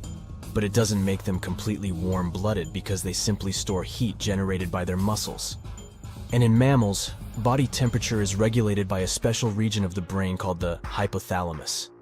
Anyway, the Meg's warmer body allowed the animal to move faster, deal with cold water better, and spread out all over the world. But eventually, it might have led to a disaster. The Megalodon lived during the Pliocene epoch, pronunciation. It began approximately 5.3 million years ago and finished 2.5 million years ago. During that period, global cooling occurred. It also caused the changes in sea level, which the Megalodon probably didn't survive. The main problem for the predator was to maintain an energy level allowing its body temperature to remain elevated. But to do it, the animal had to eat a lot, and I mean it. But it was a challenging task in a time of changing marine ecosystems and while competing with newcomers, such as the great white shark. If this theory is true, then the amount of energy the Meg had to use to remain warm could have contributed to its extinction. This new information is very important to us. It shows that many marine predators in modern oceans might be experiencing the effects of ongoing climate change too. By the way, have you heard that there have been several cases when people were sure they had seen the Meg? Or at least some similar extremely large monsters. And these sightings happened relatively recently. For example, in July 1916, the New Jersey coast of the US was terrified by a series of shark attacks. They happened during an oppressive heat wave when hundreds of beachgoers tried to find shelter from the heat near the water. People described the culprit that had caused all that havoc as a giant shark, much bigger than any regular one. Since then, scientists have been debating which shark species was involved in those accidents. The most popular guesses have been the bull shark and the great white. A picture of a huge shark roaming the Pacific Ocean not far from Guadalupe Island appeared in 1999. The creature was nicknamed Deep Blue. It could be distinguished from others by a wavy pattern separating its gray back and white belly. But even though some people claimed it could be the infamous Megalodon, experts came to the conclusion it was a female white shark, the largest ever seen. The average length of a male white shark is 11 to 13 feet. Females are bigger, up to 15 or 16 feet, but Deep Blue reached more than 20 feet in length. No wonder people were confused. For the last time, Deep Blue was spotted in 2013 near the western coast of Mexico's Baja California. But look, there's another jumbo shark, and you can meet it in any part of the world. The largest specimens can reach 40 feet long and weigh about 5 or even 6 tons. Could it be, if not the Megalodon itself, but one of its relatives? Again, a wrong guess. That's the basking shark. This animal prefers subpolar seas, with temperatures not higher than 58 degrees F. Even though some of these animals do migrate to warmer places. Like whale sharks, basking sharks are harmless and don't attack snorkelers or divers. These creatures have loads of small teeth, but they don't use them when feeding. Instead, they swim with their huge mouths open and swallow plankton. A grown-up basking shark can filter nearly 2,000 tons of water per hour.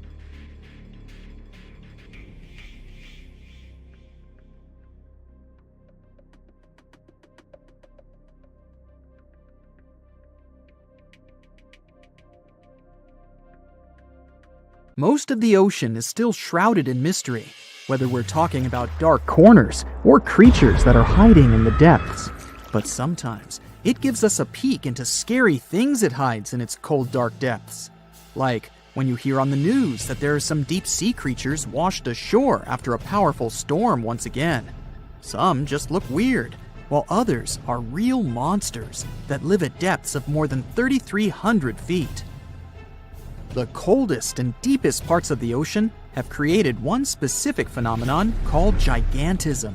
So, sea spiders, squids, worms, and many other animals, mostly invertebrates, or creatures without backbones, they're all way bigger and scarier than the versions we see in the more shallow areas. In the Pacific depths, you can see a sea sponge as large as a minivan. Or what about the colossal squid that lives in subantarctic waters and is nearly 14 times longer than the arrow squid, a type that mostly lives in New Zealand? Researchers found many of these underwater monsters in the abyssal zone of the ocean. Back in 2021, the researchers showed images of the giant phantom jelly. It was at a depth of 3,200 feet. Its tentacles were 33 feet long. Wow, I wouldn't like to face that one on the beach. It probably eats only small fish and plankton, but it can swim to depths of more than 21,900 feet. And down there, this giant jelly doesn't have enough food. How does it survive then? Scientists haven't figured it out yet. And there are even more questions related to the giant squid, the biggest one ever found. This monster is 43 feet long, with a weight of nearly a ton. Imagine if those tentacles would grab your car, or something like that. They would smash it like it was a toy. There's no light in the abyssal zone. Sun rays just can't penetrate that deep. So there's no algae or underwater plants there. Local animals mostly eat snow. Marine snow is not like the regular one you build a snowman with. It consists of any small flakes or remains that fall from the surface of the ocean. Maybe even some leftovers that animals up there couldn't eat. So it's not much. But apparently, it's enough for very large creatures that hide deep down there, like giant squids. Squids that generally live at such depths don't bother going after their prey. They just wait until the poor animal swims right up to their long tentacles and falls into a trap. It may not be the best method ever, because not many animals will even swim into these dark, cold parts. But it's the method that saves energy. A giant squid eats only 1 ounce of fish daily, which is approximately 45 calories. That's nearly 50 times fewer calories than an average person should eat per day. So when a squid gets 1 fish, it saves it for a couple of days. I hope giant squids won't get the idea to go to the surface and look for food when there's not enough of it in the abyssal zone. And I hope even more that giant Greenland sharks won't get that same idea. You can find them at depths of up to 7,200 feet. They're twice as slow as we usually walk. They swim at a speed of 1.12 feet per second. Their slowness is part of the energy-saving mechanism that creatures down there need to survive. But they can speed up in the form of short bursts when they need to catch prey. But they kinda change their diet from predator to scavenger, considering their environment. There will be more leftovers falling from the surface than animals to go after. Greenland sharks grow just 0.4 inches per year, and they're mostly 20 feet long, which means they live for a very long time, sometimes up to 400 years. They also have a slow metabolism, and that's one of the main factors for their long life, too. Greenland sharks like to spend their time in cold waters. They're adapted to that, since their tissues have specific chemical compounds that prevent the forming of ice crystals all over their body. That means they have some sort of natural antifreeze. So what makes them so big? Scientists are still not sure, but some theories try to explain it. There's this thing called Kleiber's rule that says bigger animals tend to be more efficient. Just take a small fish and compare it to a whale with a mass hundreds of times bigger. The whale has a greater metabolism. It conserves energy more efficiently and loses less of it to the surroundings through heat. Moving on, bigger animals can ingest bigger prey. They're more likely to go through tough issues in their environment or defend themselves from predators going after them. Also, the body gets bigger when temperatures are lower. The Greenland shark is a perfect example. So are giant sea spiders. Sea spiders are generally common, and you find some very small ones at 0.04 inches. But in deeper parts of the Antarctic, they become 3-foot-long giants. They grow so big because the cold water has more oxygen. That way, more of it diffuses into the animal's body, and that allows it to grow bigger. Yeah, both as a creature and a nightmare. And how about this giant tube worm? Researchers found it accidentally while they were exploring the mysteries of the Pacific Ocean floor. They stumbled upon unusual hydrothermal vents. Volcanic heat is a thing that gets them going. As water seeps down through faults or cracks in the rock, these vents change their direction. When the water gets out of the vent, it's rich in different minerals and chemicals. Most animals wouldn't survive being around this toxic soup of chemicals, but not these tube worms. They came as a true surprise, because not only are they not bothered by these toxic vents and the almost boiling temperature of the water, but they developed entire ecosystems there. They're unique because they don't need sunlight to survive. Instead, small bacteria are their main source of energy. That bacteria gets their energy directly from these toxic chemicals. So it's not photosynthesis, but a process called chemosynthesis. And these tube worms don't have mouths. These bacteria live inside them. Strange story, huh? Plus, these scary worms reach up to 8 feet. Giant isopods are no better either. They lurk at the depths of the ocean of 1,640 feet or more below, far away from the sunlight, looking like some monstrous wood lice. They spend most of their time on the seabed, hoping to find some food falling from higher levels of the ocean. Check out their small hooked claws at the ends of their legs. Isopods use them to remain more stable while moving around the ocean floor. Since there's no light, they have long antennae that help them feel their way around. These sensory antennas are about half the length of their body. Giant isopods have pretty big eyes compared to their body size, too. They can grow over 12 inches from head to tail. And these fellas are really patient. Remember how we said animals down there rarely get food? Sometimes they need to wait for years to get a proper meal. That's why their metabolism is amazingly slow. 5 years later. They can go for 5 years without eating anything. Imagine that. I get hungry just talking about this. In 2006, a biologist did research to compare the differences between the shallows and the deep sea regions. He realized the deep sea mirrors the island rule. First, isolated parts of land develop biodiversity you won't find anywhere else. Second, small-bodied life there grows much bigger when it's isolated, compared to life on large land masses. Resources are limited, but also competition and predators. And we don't know much about these deep-sea creatures. It's too expensive and too complicated to carry out such research. So we'll just wait for more raging storms to show us at least part of the monstrous world cold ocean depths hide. There's a lake in the heart of Asia that holds 1/5 of all the world's liquid freshwater. It's more than all the 5 Great Lakes have together. Even if all the rivers on our planet suddenly changed their direction and set on a mission to drain this lake, it would take them a whole year to finish the job. I'm talking about the deepest lake in the world, Lake Baikal. If you decide to go all the way down to its deepest point, prepare for a journey of almost 5,400 feet. The descent takes several hours, but the rift floor of the lake is way deeper, between 5 to 7 miles beneath the surface. It means it could be even further down than the Challenger Deep, which is the deepest known place on Earth. The amount of water it has would be enough for everyone on Earth to have something to drink for up to 50 years. This mighty giant of a lake replenishes its water completely every 383 years. Baikal has a great delivery crew of over 300 rivers and streams, bringing their waters right in.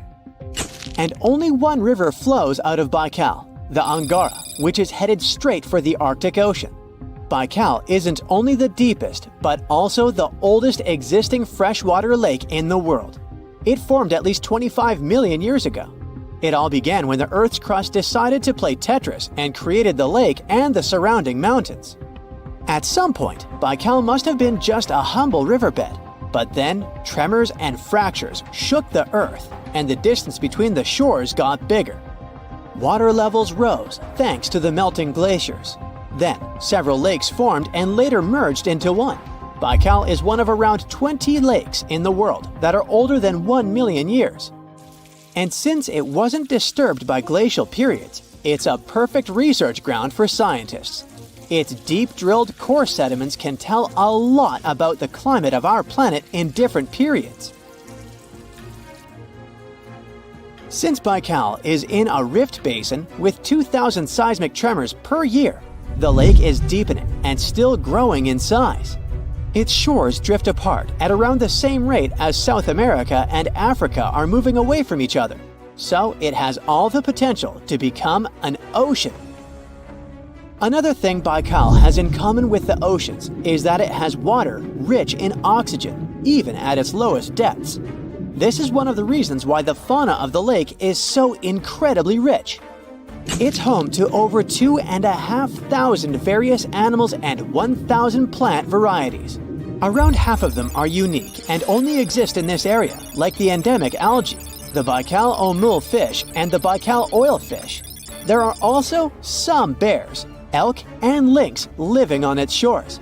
They must appreciate the fact that the temperatures around the lake are always higher than the rest of Siberia, thanks to its huge water mass. Most Baikal dwellers prefer to stick to the bottom of the lake, but there's one brave guy you'll meet if you decide to visit. Meet the Baikal seal, also known as Nerpa. It's the only true freshwater seal in the world. Nerpa's eyes are so cute it nearly landed the part of Puss in Boots in Shrek. Nerpa in Boots sounds good to me. These huge eyes are there to help them follow their favorite pelagic fish underwater.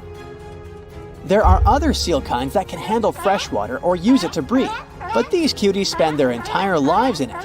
But wait, how did seals, which are supposed to be oceanic creatures, end up in a lake miles and miles away from the sea?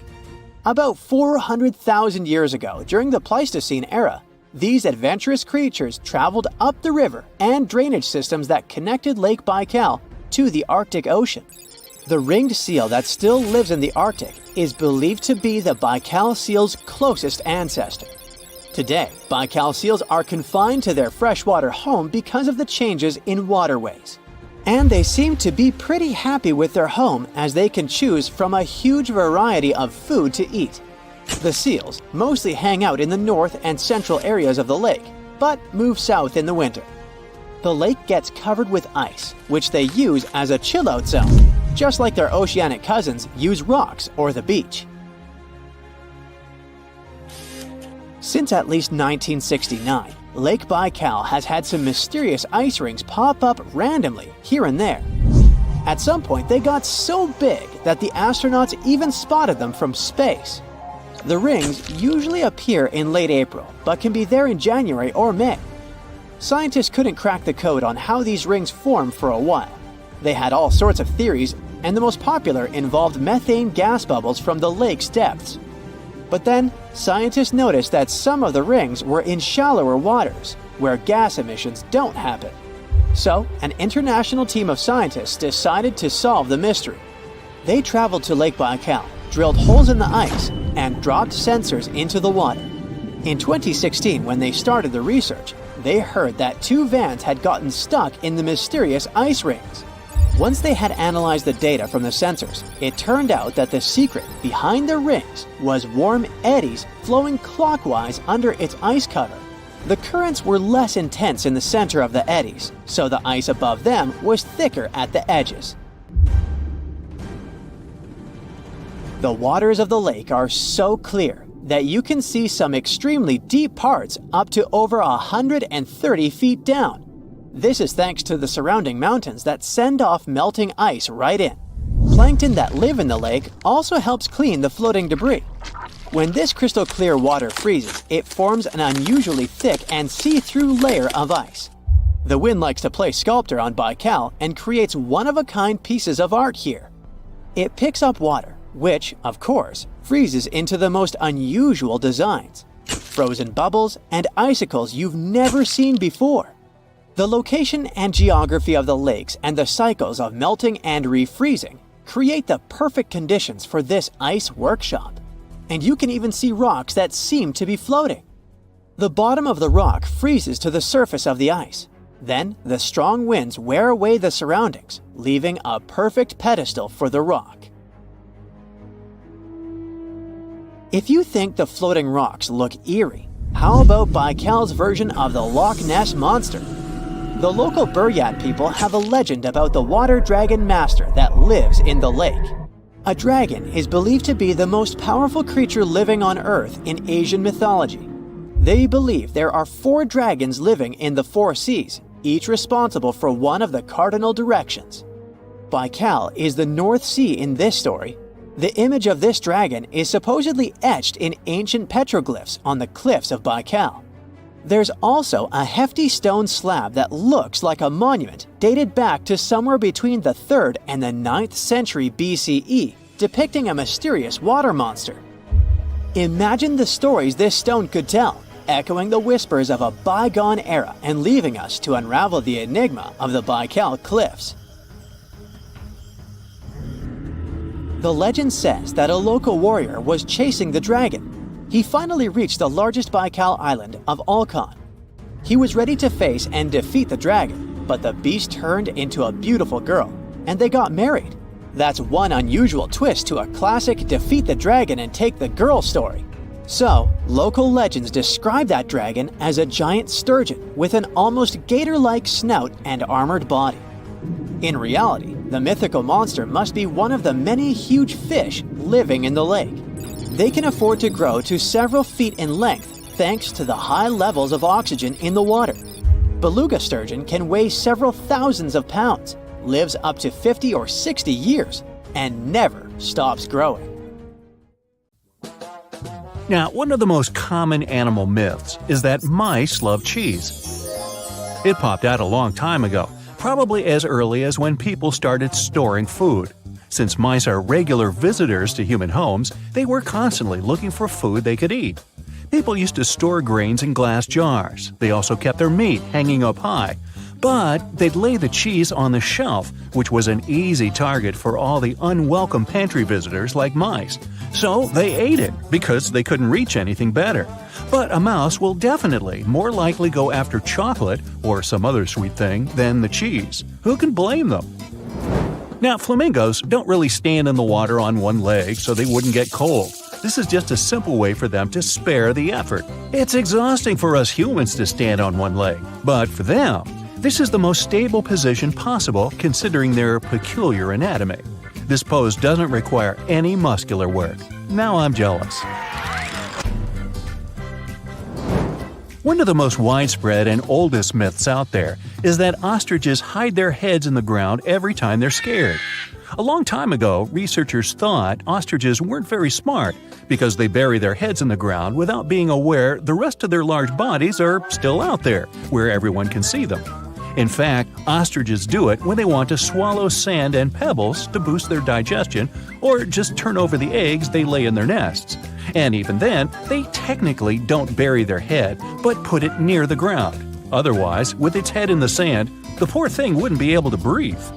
No reason to think of an ostrich as a frightened bird. Like some other animals, it will flee if it senses there's a danger coming.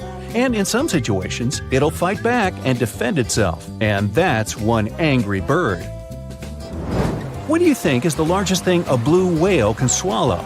Well, we're talking about the biggest animal ever known to have lived on our planet. It can grow up to 100 feet long with a weight of 200 tons. Its heart is as big as a car, and its tongue can weigh as much as an average elephant. It's easy to imagine a blue whale swallowing cars, people, and even small ships, perhaps. But it's all wrong. The largest thing it can actually swallow is a grapefruit. Its throat can take the size of a small salad plate. Whales feed on small fish, plankton, and marine crustaceans, so they don't need a bigger throat. But we wouldn't be able to survive the juices inside a blue whale's stomach anyway. It would finish us within 15 seconds, similar to how long we'd last in space without a spacesuit. So don't try this.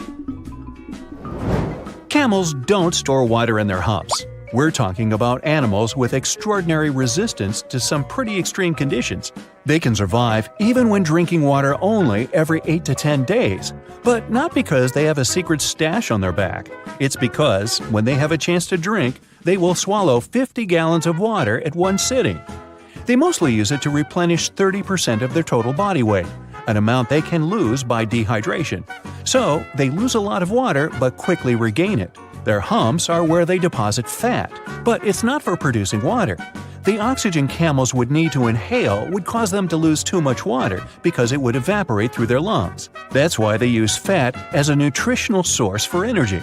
This helps them survive in arid regions and times of scarcity. Now, it's a myth that anteaters vacuum ants using their noses. They don't go around looking for ants and hoovering them through their long snouts. Anteaters have very long tongues. Giant anteaters have tongues that go up to 2 feet long. It's the shape of a strand of spaghetti and covered in spiny hooks and sticky saliva that traps ants, up to 160 times in a minute, which means they eat up to 20,000 insects in a single day. That's a lot of bugs. They open anthills using their claws and then do the rest of the work with the tongue. They don't have teeth, so they only swallow all the insects they catch. Movies might have given you a false sense of security when it comes to dinos. Nope, standing very, very still couldn't save you from a raging T-Rex coming after you. It's a myth. The Dino King had bad vision. These beasts may have seen better than modern-day raptors. They had excellent depth perception, something present in today's animals such as eagles and hawks. Even if, by some miracle, the Dino King can't see you or thinks you're just a small tree or some other object because you're standing so still, they had a pretty good sense of smell. So, the better option would be to run because the T-Rex is not as fast as scientists used to think, up to 33 miles per hour. Considering their anatomy, they could move at a speed of 12 miles per hour. Anything faster than that would have caused serious bone damage. But this didn't stop them from ruling the animal world because there were plenty of dinosaurs way slower than them, so they didn't have to worry about food.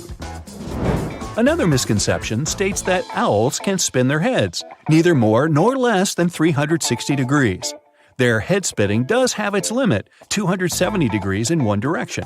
Since they can turn 270 degrees to the left and right, owls have a 540-degree range of motion. Don't worry, if you touch a butterfly's wings, the animal won't lose its ability to fly. It will survive, despite the common myth that says the opposite. Butterfly wings have scales. When you touch them, some scales might shed off, but it's not a bad thing, because they shed off naturally too. Because of sheddable scales, they can escape more easily if they get stuck and trapped in spider webs. Now, the next myth has inspired many movies, books, and TV series scenarios, but no, wolves don't howl at the moon. They typically howl at night, true, but because that's the period of time when they're most active. They'll also look up while howling since this helps the sound travel. That way, other wolves will hear them from around 6 to 7 miles away. And that's why they howl in the first place, to communicate with each other. They make specific sounds for a certain situation. For example, to help a wolf that lost its pack find its way home. The moon just happened to accidentally be there while wolves were communicating. Okay, giraffes only need 30 minutes of sleep a day. That's another myth. They sleep about 4.5 hours daily. It's not that unusual for animal species that are most active during daylight. Studies also showed giraffes usually lay down to sleep for less than 11 minutes at a time. Many people believe moles are blind. These small burrowing mammals actually can see. It's just their vision is really poor and only adapted to recognize light. They're also colorblind. When they're searching for food and navigating the dark underground, these creatures mostly rely on their touch and sense of smell. Now, their sense of touch is sharp, which is why moles can feel nearby vibrations of activity.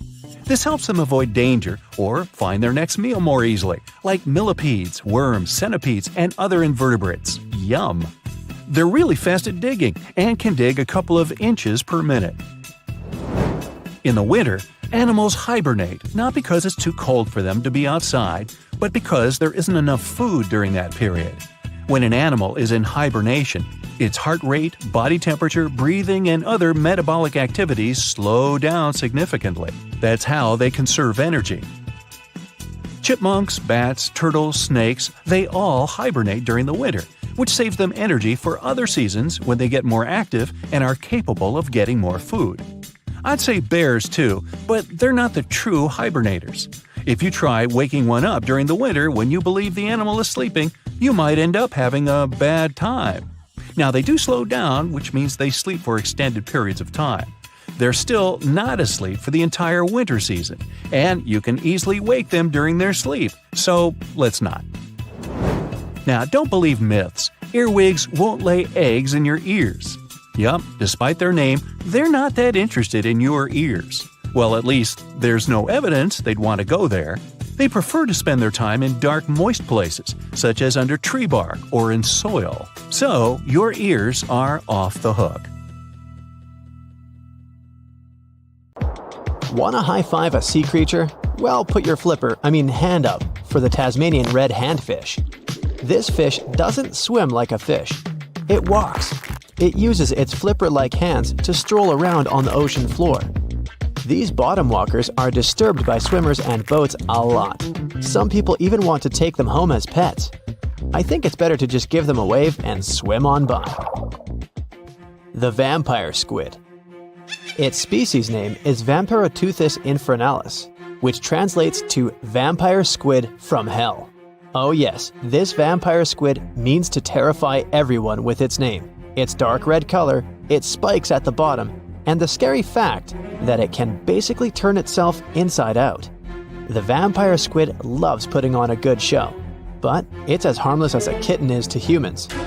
It's as if Dracula scared the pants off you, but he didn't have blood-sucking fangs. The vampire squid feeds on food particles from plants and animal matter floating near the ocean's surface. Since they're not predators, they need good defensive strategies, and their vampiric look is designed to ward off large creatures who want to eat them. Turning themselves inside out is a defensive mechanism since the spiky areas in the inner skin are more intimidating. They also shoot out a substance that does not have color, but is packed with bioluminescent particles to distract predators. The vaquita. Going out on a boat off the coast of Mexico sounds like the perfect vacation. The sun, the blue water, the most endangered sea creature. Wait, what? The vaquita isn't dangerous, but don't expect it to stick around to say hello or sign any autographs. It's incredibly shy. This little cow, that's what it means in Spanish, is one tiny sea mammal. With those black markings around its eyes, it looks more like a sea panda to me. Seeing one should make you feel very special. They're on the brink of extinction, mostly because they get caught by accident in fishing nets. It's estimated that there's only 10 left in the wild. The blue dragon. This little creature looks like something out of a kid's fantasy movie. It's called the blue glaucus, casually referred to as the blue dragon or blue angel.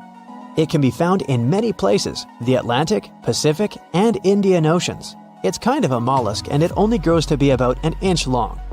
What you think is the back is actually the mollusk's bright underbelly. It regularly floats on its back so that its blue colors help it camouflage with the water's waves. The blue dragon isn't just pretty, it's also smart. It usually feasts on Portuguese man-o'-wars, also known as Physalia physalis. The blue dragon stores their stinging cells for later use, in essence, stealing their defensive mechanisms. When the blue dragon is threatened, it releases those stinging cells it stored, directing them at an enemy to sting them with more power than the Portuguese man-o'-war would have been capable of. As they can store a huge amount of stinging cells, they can be a threat to humans. So, if you find one, don't pick it up. It's best to admire it from a distance. The barrel-eye fish. If you ever wanted to have Superman's X-ray vision, looking at the barrel-eye fish will make you feel like you gained that superpower at some point in your life without even realizing it. The barrel eye has a transparent head, so you can see how their eyes and brain look inside. This magnificent creature lives in the deep sea. This is the lowest level of the ocean, where strange creatures roam in near-freezing temperatures and constant darkness. They're exposed to water's pressure that's almost 1,000 times that of the surface. If the idea of the deep sea sends a shiver down your spine, stay tuned to learn about another of its creatures later on. The barrel-eye fish can be found in the Atlantic, Pacific, and Indian Oceans. You might be wondering, Why, oh why would a fish have a see-through head? And that would be a fair question. Since the species was discovered in 1939, it was believed that the fish's eyes were set to see straight ahead and couldn't move. So it was assumed that they had tunnel vision. Scientists Bruce Robinson and Kim Reisenbichler from the Monterey Bay Aquarium Research Institute recently discovered that the fish can move its eyes vertically to see through the top of its translucent head, thus noticing if there are predators or prey nearby. The transparent head also allows more light to enter so they can detect prey better. It's believed that the barrel-eye fish eats jellyfish and small fish species. If you dive in the ocean at night, you might be lucky enough to see how orange ball corallomorph blooms in the dark. But make sure to be quick because as soon as you turn on your flashlight to take a good look, it will retract its tubes back into itself. The Megalodon. The whale shark isn't the biggest shark known to humans. If the entire shark species were a kingdom, the prehistoric Megalodon would be the ruler of the sea. Megalodon roamed the ocean a long time ago. About 15.9 to 2.6 million years back between the early Miocene and late Pliocene eras. While they've long been extinct, people are still amazed to learn about these gigantic sea beasts. Megalodon could reach anywhere between 45 feet to 60 feet in length with jaws more than 6 feet wide. A fossil of a tooth that once belonged to a Megalodon measured at 7 inches. Needless to say, I'm pretty stoked that these guys have long been extinct. But there's still some adventurers out there hoping to meet this monster one day. The Dumbo Octopus. This adorable creature, or creepy creature, or however you want to see it, is officially called Grimpoteuthis. More casually, it's referred to as the Dumbo octopus, named after the Disney character. Though Dumbo, the elephant, not the octopus, was teased for his big ears, it's highly unlikely that this adorable octopus gets teased by its water neighbors. They are the deepest living octopuses, living in the deep sea, and you know how scary that place is. They're only about 8 inches tall and spend their days hovering just above the seafloor eating snails, worms, and other food they find in the current or near ocean vents. There are nearly 17 species of Dumbo octopus, and they all have differences in height, color, and body parts. If you can't get enough strange animals, you'll be glad to learn that the deep sea has barely been explored by humans. So keep an eye out. There are bound to be more fascinating animals discovered in the deep in the future. The sea angel. These creatures might look and sound pretty cute, but their diet is far from sunshine and lollipops. Their favorite food are sea butterflies. They lay mucus traps for them and wait in ambush. The squat anemone shrimp. This shrimp is tiny, only 0.5 inches. It's also known as a dancer shrimp because of its peculiar behavior. When agitated, it raises its bottom above its head and does a little dance. Divers also say it readily jumps on their hands and cleans them. The coconut crab. This guy may look pretty creepy, especially when the sun goes down. Mature coconut crabs are around 3 feet in length. Their preferred foods are coconuts, but they can also hunt down lizards and even large birds. The slender snipe eel. Slender snipe eel is a slim and long creature that's still a mystery for marine scientists. It's 4 feet long and it has at least 750 bones in its spine, which is much more than any other animal in the world. The sea pen. Sea pen is 7 feet long and it has a lot of varieties, but most of them look indeed like a pen or a quill. The similarity is even more striking when the animal has a water-filled bulb that anchors it to the floor. The Persian carpet flatworm. This creature looks indeed like a carpet, despite being very small by comparison. It's only 4 inches long, able to become both male and female. It doesn't really mate with other flatworms. Rather, it fights them for the right to bear posterity. The flamingo-tongued sea snails. Tourists love these extraordinary snails for their pretty colors, thinking it's a shell, but in fact, the shell is quite dull and hidden underneath colorful soft tissues.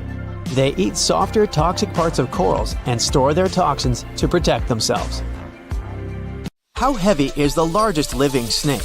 How can a snake eat a whale? Get ready, I'm about to answer these questions. Before the last ice age, giant mammals like mammoths ruled the world. The modern animal kingdom we're familiar with was shaped around 55 million years ago. I mean, there were still 1,000-pound bear dogs living from Asia to America. But modern whales, for instance, began to appear later. I'm saying modern whales because, surprise, surprise, whales weren't always fully aquatic. The ancestors of the ocean's biggest animals once walked on dry land. They had 4 legs and lived on the coast. Now, I want to introduce you to a snake that used to eat these whales, the Paleophis, a genus of a marine snake. Scientists say it's hard to understand how big the Paleophis was due to its fragmentary fossil record. They assumed that it could have reached up to 40 feet long. Its fossils were found in different parts of the world, from England to Morocco and Virginia, USA. The Paleophis is extinct now, and sea snakes today are only about a quarter of the size this majestic creature used to be. So no need to worry about this underwater monster. But there once was an even bigger snake, the Titan boa. It was around 50 feet long and most likely weighed over a ton. It used to live in what is now known as northeastern Colombia around 60 to 58 million years ago. Scientists say that it mostly fed on fish. Another giant animal that lived in the past was the black Gigantopithecus. These primates aren't related to gorillas. They lived in the area of modern China. Some people believe that they're still alive, but so far, no one has laid eyes on them. Some people even go further and say that the stories of Bigfoot or Yeti are based on these animals. This rodent became extinct about 2 million years ago. Its main habitat was South America, more specifically, Uruguay. What's astonishing about this species is that it was the largest rodent ever known. It was bigger than a bull. Scientists believe that it weighed up to 1,000 pounds. A distant relative of this rodent is still alive today. It's called the pacarana. It's a rare animal that lives in South America. It weighs up to 33 pounds and measures up to 31 inches, not including its cute and fluffy tail. The Arthropleura was an insect that lived in prehistoric times. Imagine a giant millipede measuring up to 8 feet in length. Here you go. It was one of the largest land animals of its era, about 315 million years ago. The Arthropleura's shell was covered with tough plates. These plates were there to protect the creature from damage. Most of the time, it burrowed into the ground to avoid becoming some other animal's dinner. Meet the Megalodon. Millions of years ago, this shark lived in the ocean and ate other marine creatures. It had wide teeth, and its jaws were so powerful that the animal could finish off its prey with the force of its bite. It was one of the largest sharks to ever exist. Yet, this predator also went extinct. Scientists don't really know the reason. This made me wonder why animals were so big in the past. Nowadays, smaller creatures flee or hide from predators. But apparently, it wasn't like this before. Many centuries ago, animals didn't just run or hide, they fought back. Research suggests that this behavior may have been the most important motivation for prey to grow bigger. A study compared the skulls of ancient animals to those of their modern peers. The skulls of predatory animals have become shorter and narrower, while the skulls of the animals they hunted have become longer and broader. This means that predators learned to become experts in hunting, while prey worked on developing their defense skills.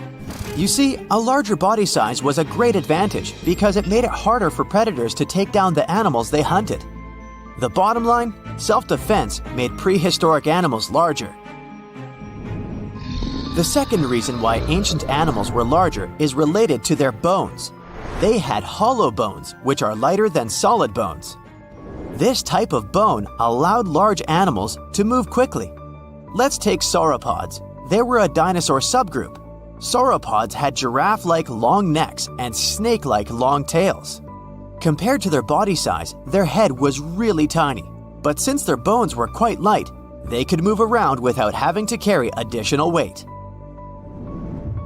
The eating habits of these animals were also related to their body size. When experts examined the fossils of one extinct mammal species, they found out that these animals had a diet that was high in nutrients and low in fiber. And this mammal was the largest land animal of its period.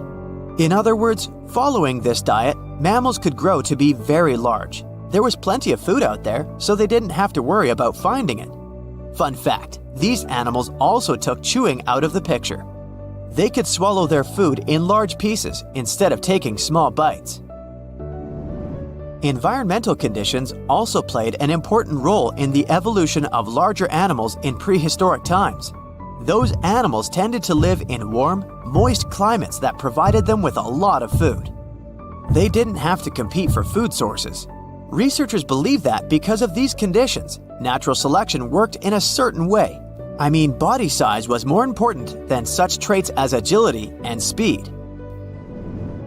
Oh, and did you know that large animals tend to produce more carbon dioxide? And ultimately, a bigger volume of carbon dioxide increases the amount of vegetation in the animal's habitat. As for the abundance of oxygen in the atmosphere at that time, it could be another vital element for some animals' growth. A good but scary example of an animal that benefited from the high levels of oxygen can be the cockroach of the Paleozoic era.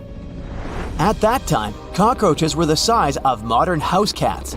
Now this one would give me the chills if I ever faced it. Ugh. What about today?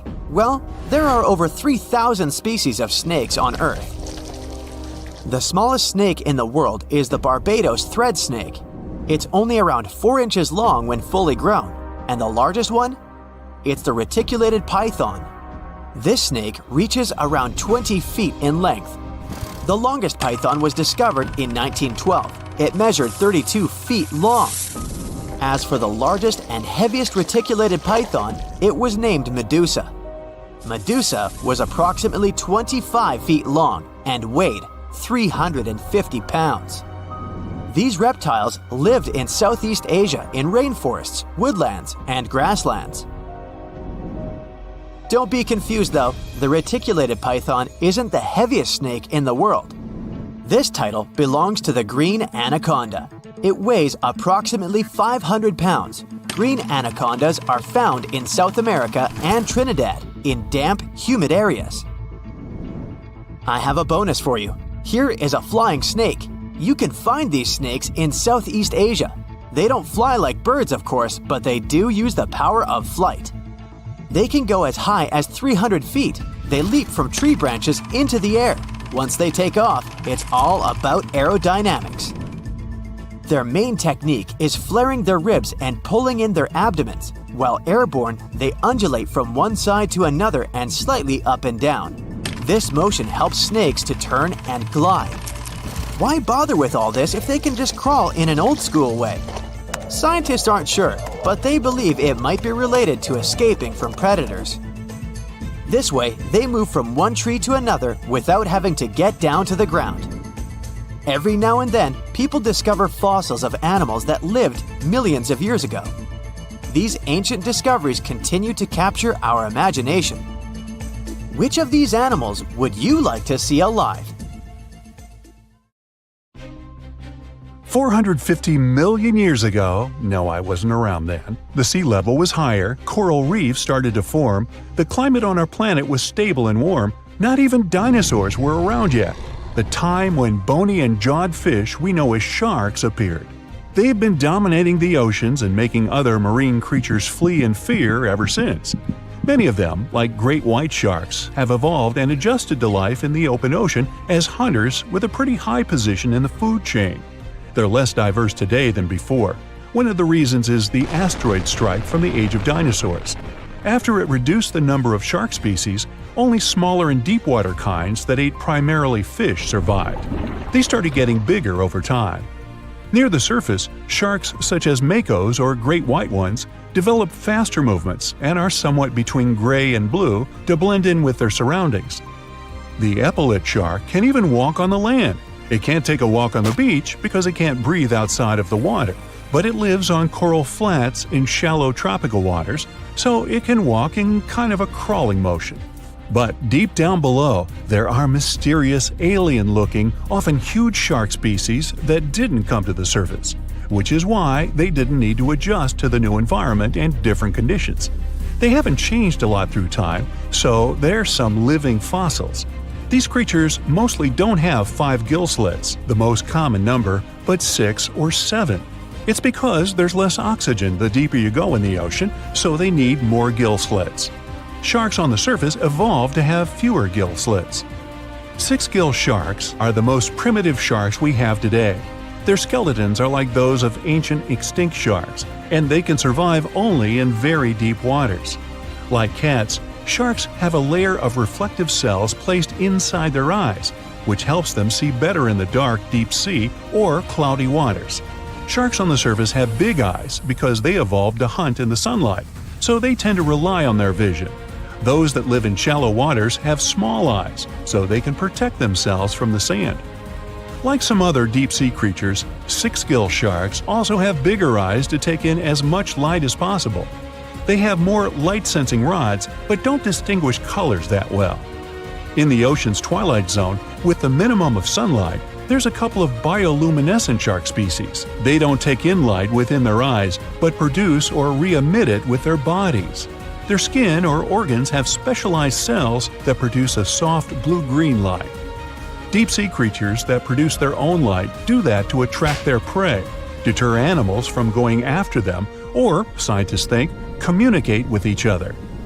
It can even help them to camouflage. They do it by hiding their silhouettes from animals going after them. They produce enough light to match their surroundings. The biggest luminous underwater creature is the kite-fin shark, found swimming 980 feet below sea level, preying on groundfish or smaller sharks. It can grow almost 6 feet long and lives 3,200 feet below sea level. Deep-sea sharks are also bigger than those on the surface. The Greenland shark can grow up to 24 feet long, bigger than a great white. There's a thing called deep-sea gigantism.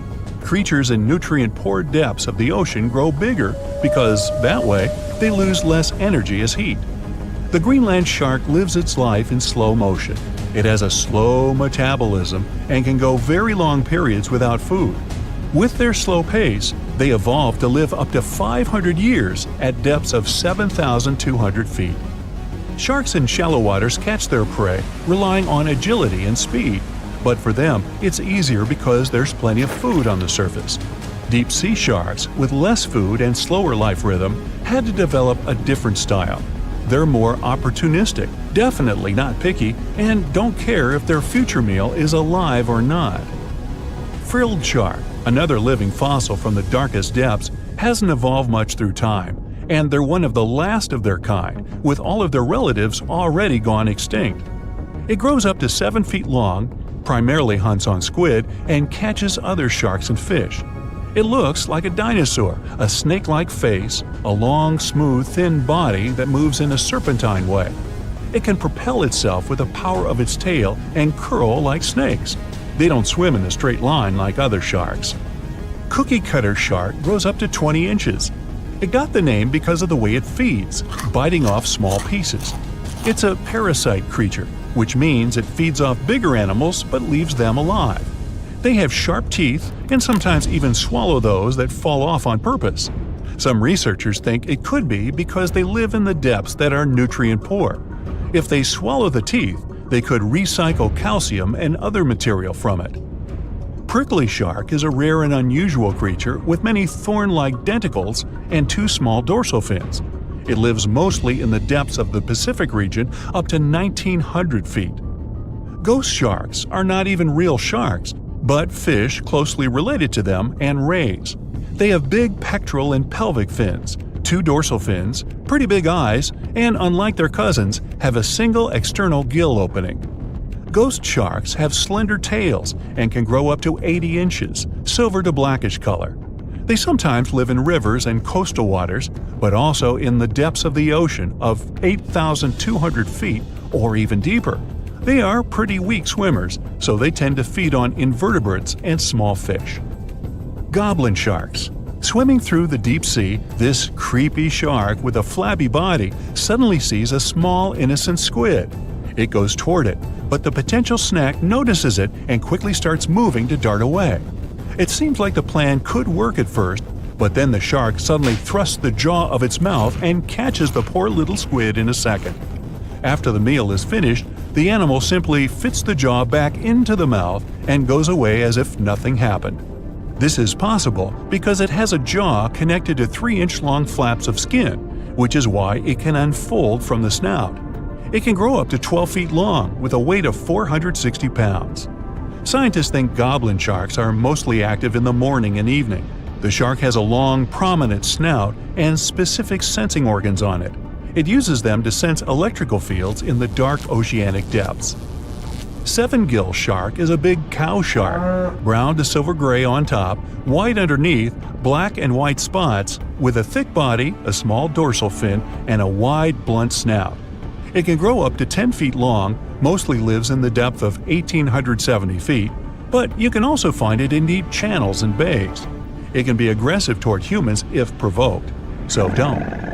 Like most deep-sea creatures, it's an opportunistic hunter that's not quite picky but likes to go after dolphins, seals, porpoises, and other marine animals.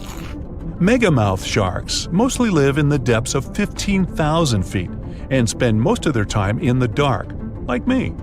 Scientists discovered it in 1976 because it went near the surface at night to feed on zooplankton. That's the only time these sharks go there. During the day, they return to their quiet, dark, and mysterious depths. They are filter feeders, which means they keep their mouths wide open while swimming, so they filter the planktons they like to eat. There are organs that produce light inside of their mouths, which attracts potential prey, such as pelagic crustaceans. These sharks live in the deep parts of the ocean, but you can rarely find them below almost 2 miles. Scientists think some other, stronger bony fishes outcompeted them. Deep parts of oceans became oxygenated around 70 million years ago, and sharks have been around way longer. But bony fishes adjusted and adapted efficient ways to use oxygen, while sharks were slow with adaptations, so they lost. Also, oceanic depths are way colder, which is challenging for fish and the rest of cold-blooded animals because the speed of their metabolism widely depends upon the external temperature. Many terrifying animals live deep beyond the waves, like this vampire squid living 3,000 feet below the surface in almost complete darkness. This animal has a cloak, like a vampire's. That's why it's called the vampire squid. Deep down at the bottom, it can't use ink to defend itself.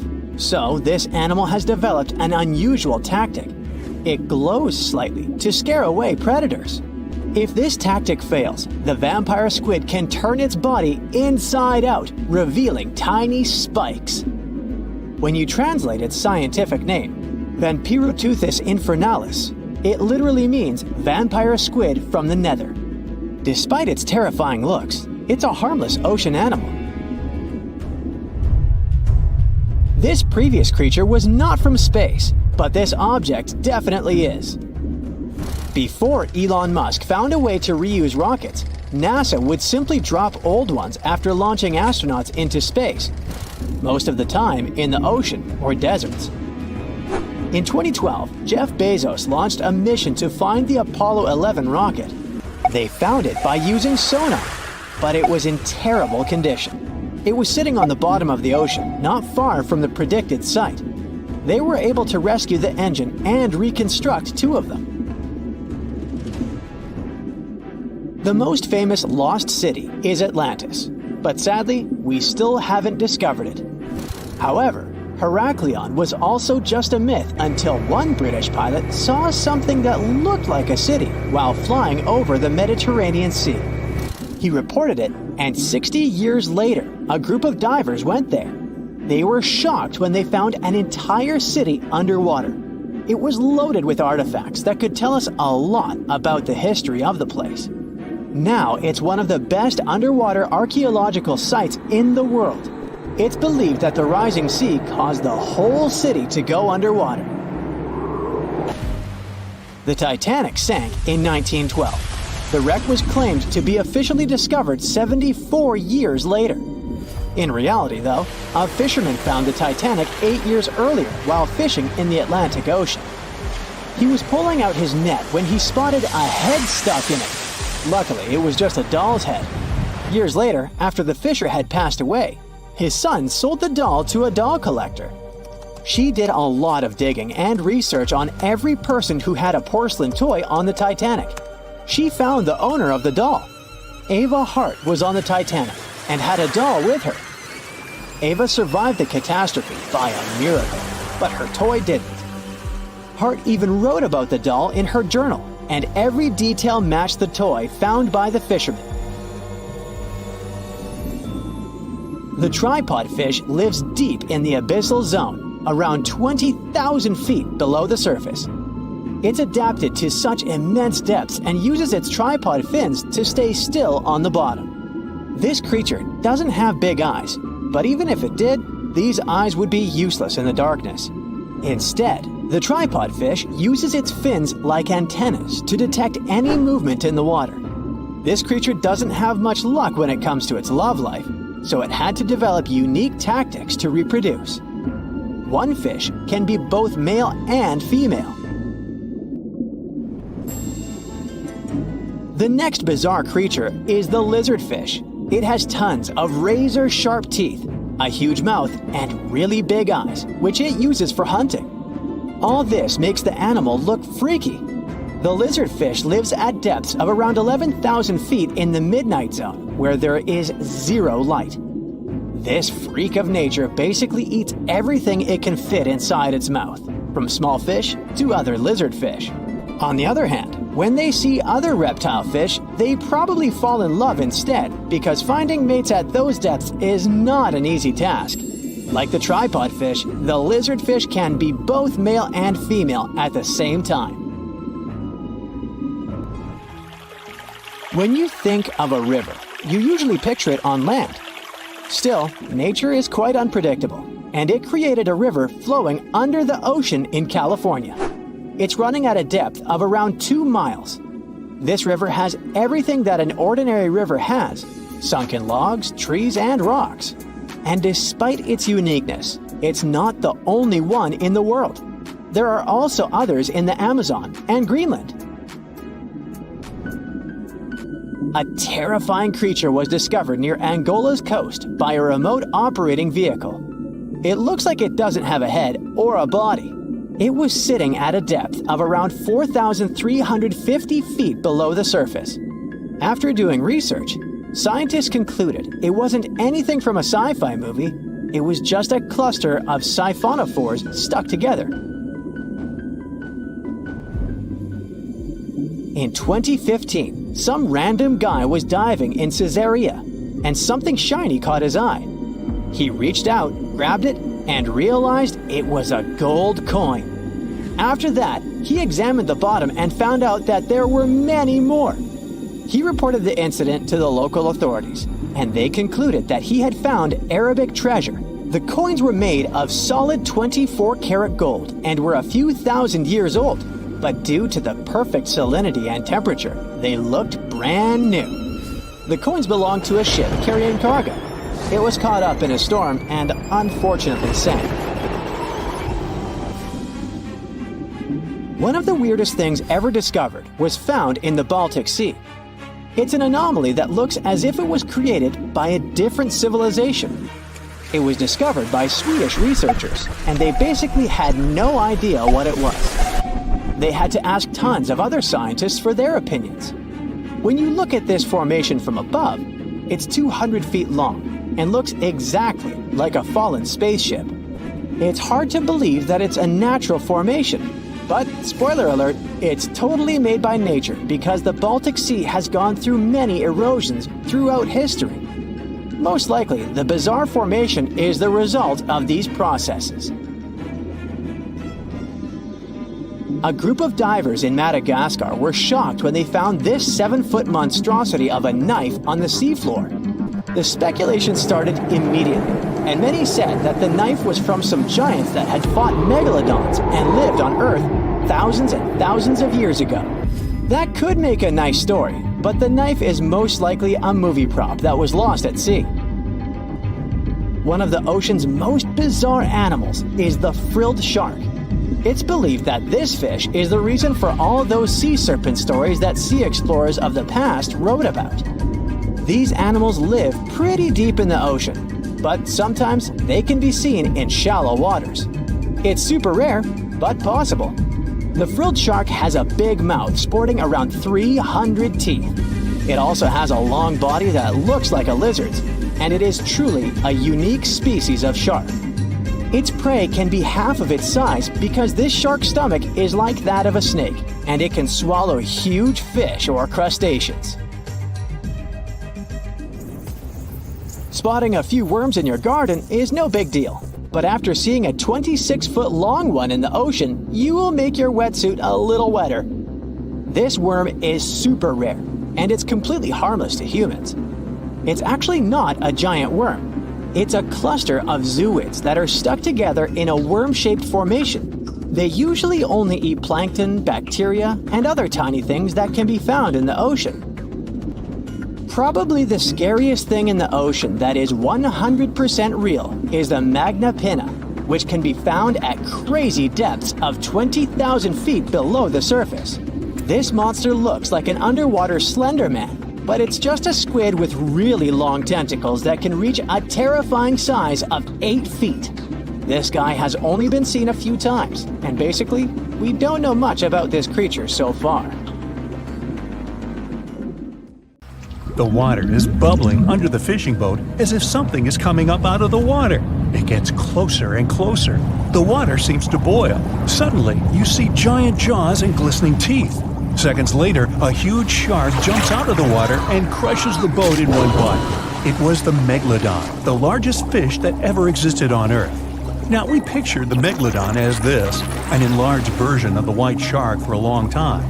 But scientists continue to argue about its appearance. So far, they agree that the image of this giant shark was wrong. Here's the data that scientists are sure of. Size, about 50 feet long. That's as big as a school bus and comparable to the length of a subway car. 8.5 times the height of an average person. Let's compare it to the modern white shark. The Megalodon is 3 times bigger, but that's just a rough estimate. We don't have a fully preserved skeleton of the Megalodon. That's because it didn't have any bones, but cartilage. Not much of that left in the 3.6 million years since the Megalodons went extinct. All that survived were teeth and a few vertebrae. By comparison, dinosaurs went extinct about 66 million years ago. But their solid bones are perfectly preserved, and we have many different examples of their skeletons. Scientists have calculated the size of a Megalodon based on its teeth and jaw. Now, this is one tooth. It's about 7 inches long, bigger than the palm of your hand, and 3 times the size of a modern white shark's teeth. The Megalodon jaw was 6 feet wide and chalked up 5 rows of teeth, a total of 276 razor-sharp chompers. The other preserved remains are the vertebral column. It consists of 150 vertebrae, each 6 inches wide. They contain much calcium because, well, Megalodon love fresh cold milk.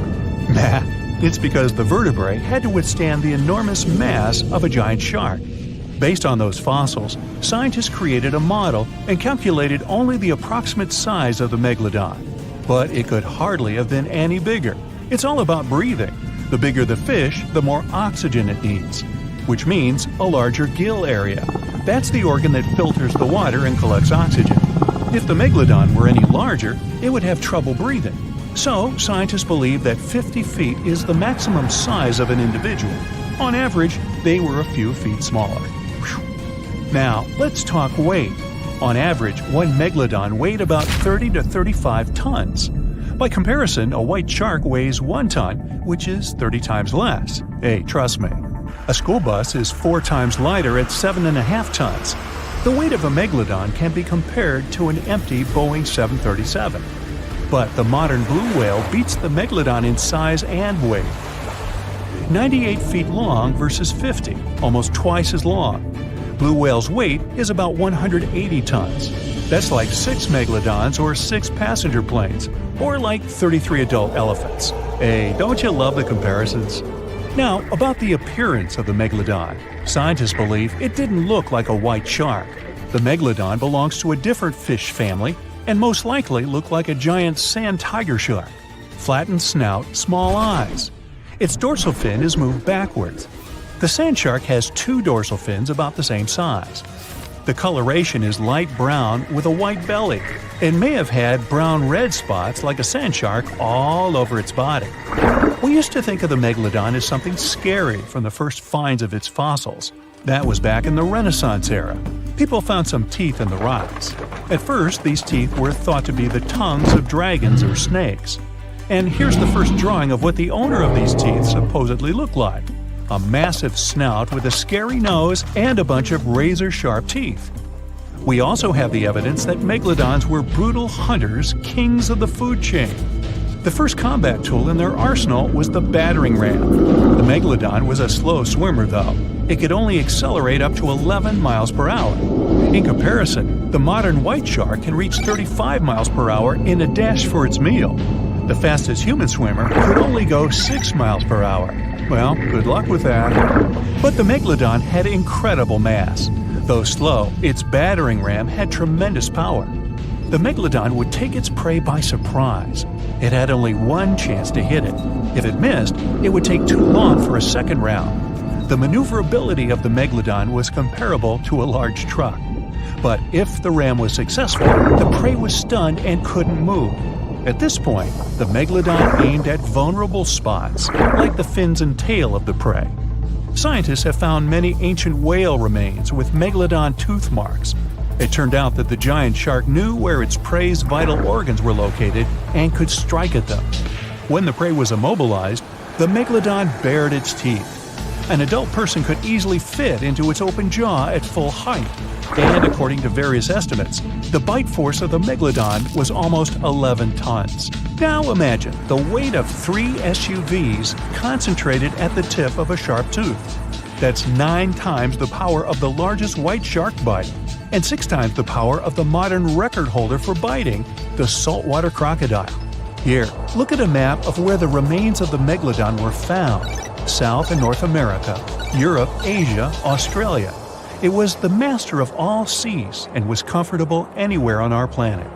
We've even found some remains of the giant shark in freshwater sediments. Perhaps it wasn't afraid to enter rivers to hunt. Now, other scientists say that maybe the megalodon wasn't even a predator, all because of its size. It couldn't swim fast. It couldn't even make short dashes like the white shark. If prey tried to escape, the megalodon didn't rush into pursuit because it could never catch up with it. Another problem is the skeleton of the megalodon. The cartilage is weaker than the bones, so the musculature of the giant shark was not as massive and robust in the first place. The megalodon may even have been a scavenger and never got into fights. This is one of the reasons why ancient sharks became extinct. Megalodons like shallow, warm waters, with temperatures ranging from 53 degrees Fahrenheit. But over 3 million years ago, the climate turned colder. This deprived the megalodons of territories and plenty of food. The primitive whales that had been the main diet of the giant sharks began to disappear. Faster predators took the remnants of food. The megalodon started to starve. In evolution, a new player entered the field, the toothed whales, ancestors of the modern killer whales. They lived in packs and had bigger brains than the megalodon. So, over time, they started to compete with the megalodon. They took advantage of its clumsiness. A group of killer whales could easily win a competition against a giant shark. Many scientists believe this was the reason for the disappearance of the largest shark in the world. But there are theories that the megalodon is still alive and roaming the dark waters of our planet.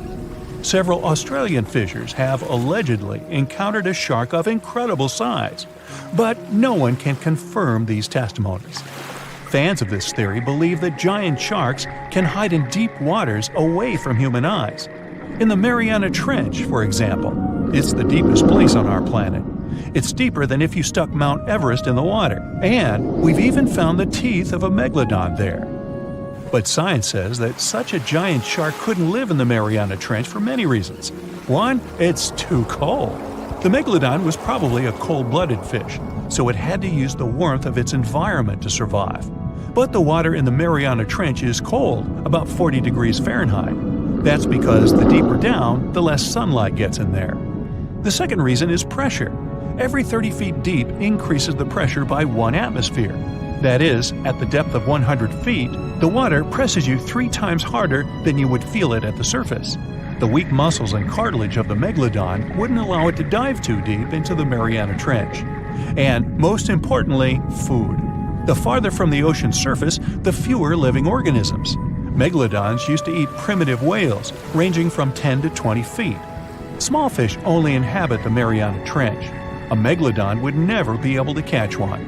And, judging by its size, all the Megalodon did was eat and then look for food again. Compare its weight to that of a human. The average human should get about 2,000 calories a day with an average weight of about 180 pounds.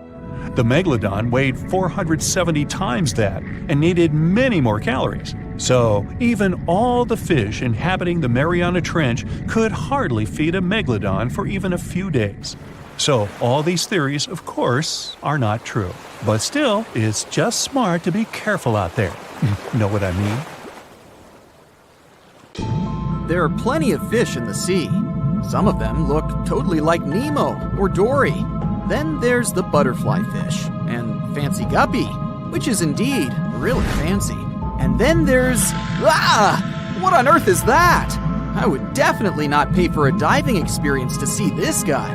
The anglerfish has the unofficial title of the ugliest animal in the world, but I wouldn't dare to break that news to it. There are more than 200 species of anglerfish currently swimming somewhere in the gloomy depths of the Atlantic and Antarctic Oceans, up to a mile below the surface. Some of them prefer different living conditions, the shallow tropical environments. Different kinds of anglerfish vary in shape and size, from the famous black sea devil to frogfish, monkfish, footballfish, goosefish, batfish, and sea toad. The larger ones can be half as long as a full-sized bed, but most are less than a foot long. Since the choice of meals where these guys live isn't that huge, they had to come up with a unique hunting strategy. They don't waste their priceless life energy on following prospective prey. Instead, they use a piece of dorsal spine that sticks above their mouths like a fishing pole, hence the name of the fish. There's a sac of bioluminescent bacteria that glows brightly in the dark at the end of that rod. The light lures prey, and all the anglerfish has to do is wait, and then enjoy its lunch delivered right to its mouth. Their bodies are pliable and huge, so they can easily swallow prey twice their size. Deep-sea anglerfish eat whatever they can find. Species that live in more shallow water aren't picky either, and can eat anything from shrimp to snails and small fish. Only female anglerfish have the cool fishing rod feature though. So what about their males? Finding a soulmate deep under the sea isn't that easy. I mean, literally, there's no light down there. Plus, there are frigid temperatures and low oxygen levels. Anglerfish can't afford to go on many dates in those conditions, so they mate for life. And before you go aw about it, I have to tell you, they do it in quite a special way. Male anglerfish are much smaller than their ladies. The contrast is so striking that when researchers first got interested in their love life, they thought those males were actually the offspring, or larvae, hanging out next to their moms. Certain anglerfish male species have receptors that alert them that there's a female nearby. After they mate, the male bites into his woman and stays attached to her head, belly, near her tail, and other areas he can access. While they morph together forever, the female fish gets the male's cells, DNA, and reproductive organs, but loses her immune response cells. The male gets free permanent housing and nutrition. Given the current real estate prices, it sounds like a dream. But that accommodation is shared by up to 8 males, and they can't move out if they ever feel like it. You're unlikely to meet this deep-sea fish in real life, but if you meet an anglerfish in your favorite video game, remember that you can easily outswim it and make it kinder to you with tranquilizing arrows. Once you befriend it, the anglerfish can be your scout and help you discover new areas with its bioluminescent pods. Back in the real world, down in the twilight zone of the ocean, about 650 to 3,300 feet down. The anglerfish isn't the only creature you're lucky you'll probably never meet. Many of the locals look like they come straight out of science fiction or horror movies, but that's because they had to adapt to this dark, deep world. I did my best to get you prepared for the creatures you're going to meet, starting with the common fangtooth. They spend most of their lives deep down, but at night, they move toward the surface to snack. These guys are more active than most other deep-sea dwellers. They don't wait for food to come their way, but actually follow it, and then get it with their long, hungry teeth. They don't have a built-in light bulb like the anglerfish, so they've developed a great sense of smell and use as much sunlight as they can get there in the depth to get around. Sometimes, even the shadow of a passing by prospective prey is enough for them to switch to action mode. And though they don't look too charming, they're completely harmless to humans if you ever run into one of these guys. Stoplight Loosejaw sounds like a great name for an alternative band, but it's actually another deep-sea resident with sneaky hunting habits. It has special light-producing photophores under each eye. They emit green and red light like a stoplight, hence the name of the fish. Unlike other fish, these guys hardly ever leave the twilight and midnight zones. Their lower jaw is a quarter of the total body length, and the stoplight keeps it open all the time, hoping to get some lunch. It looks like a ferocious predator, but mostly prefers zooplankton with an occasional dessert of shrimp, krill, and fish. I'm sure you didn't expect to meet a hybrid of an eel and a bird, but here it is! The slender snipe eel has a beak, much like that of a bird, with curving tips. The beak is equipped with tiny hooked teeth that the eels use to catch the antennae of delicious shrimp. And it sure is slender, stretching up to 5 feet and weighing only a few ounces. Scientists don't know all of this guy's secrets, since it's pretty tricky to study in their natural habitat. But it looks like they only produce offspring once in a lifetime, and then pass away. Glass squids like to take it easy in life and literally go with the flow. They're filled with a solution which is lighter than water, so they don't have to make any effort to move around the deep sea looking for food and partners. These creatures are transparent, so they blend into any landscape and don't even cast a shadow while moving. Talk about a great survival tactic. If danger finds it anyway, it can transform into a lumpy ball, pushing its head and tentacles into its mantle cavity. It can also release ink into the mantle and go from transparent to black. The same ink can protect it against hungry whales and seabirds. Another tactic they use to scare off predators is to activate their light-emitting organs around their eyes. I'm getting hungry. Maybe I can snack on this sea cucumber. Ouch, it's moving! So I guess it doesn't belong in a salad after all. These soft-bodied fellows live in all parts of the ocean, from shallow waters to the deep underwater world. Most of them slowly move around with their tiny feet, but some crawl around by flexing their bodies. Sea cucumbers can shed their internal organs when there's a predator approaching. Those sticky organs distract the intruder, and the happy cucumber moves on and just grows the organs back. What's that glistening in the distance? Looks like someone dropped gems in the water. That's a sea sapphire, also known as the most beautiful animal you've never seen. Some males of this type of copepod can change color from deep blue to purple, red, or gold. 1 second later, it's gone. And it's back, shimmering bright. The secret to this magic is that their bodies are transparent and reflect light differently at certain angles. It looks like it's their way of communicating between each other and attracting mates. Female sea sapphires don't have the same superpower, but their eyes are bigger compared to males, probably to spot them from a distance. Males roam wild and free, and their ladies stay in the crystal palaces of strange barrel-shaped jellies called salps. Have you ever heard of an island that is regularly attacked by sharks? For many years, people living there haven't been able to find a way to stop this. Neither can they understand why sharks come there so often. So, What's going on? Why do these predators keep bothering this specific island while completely ignoring the others in the area? Let's go to this mysterious place and try to find out. July 22nd, 2015. The ocean waters near Reunion Island were clear and transparent. The western part of the island, St. Louis, had always been a great spot for surfing. But on this pleasant sunny day, one of the locals almost lost his life. A 6-foot bull shark appeared out of nowhere. Once right next to the shore, it suddenly charged at surfer Rodolphe Arriaghi. His friend, doctor and professor of geography at the University of La Réunion, Erwan Lagabriel, was nearby, talking with 2 other surfers at that moment. Suddenly, they heard some noise. Realizing that it was his friend, Lagabriel rushed to help. The shark was 65 feet away from him. He said that all of this felt like some kind of a horror movie.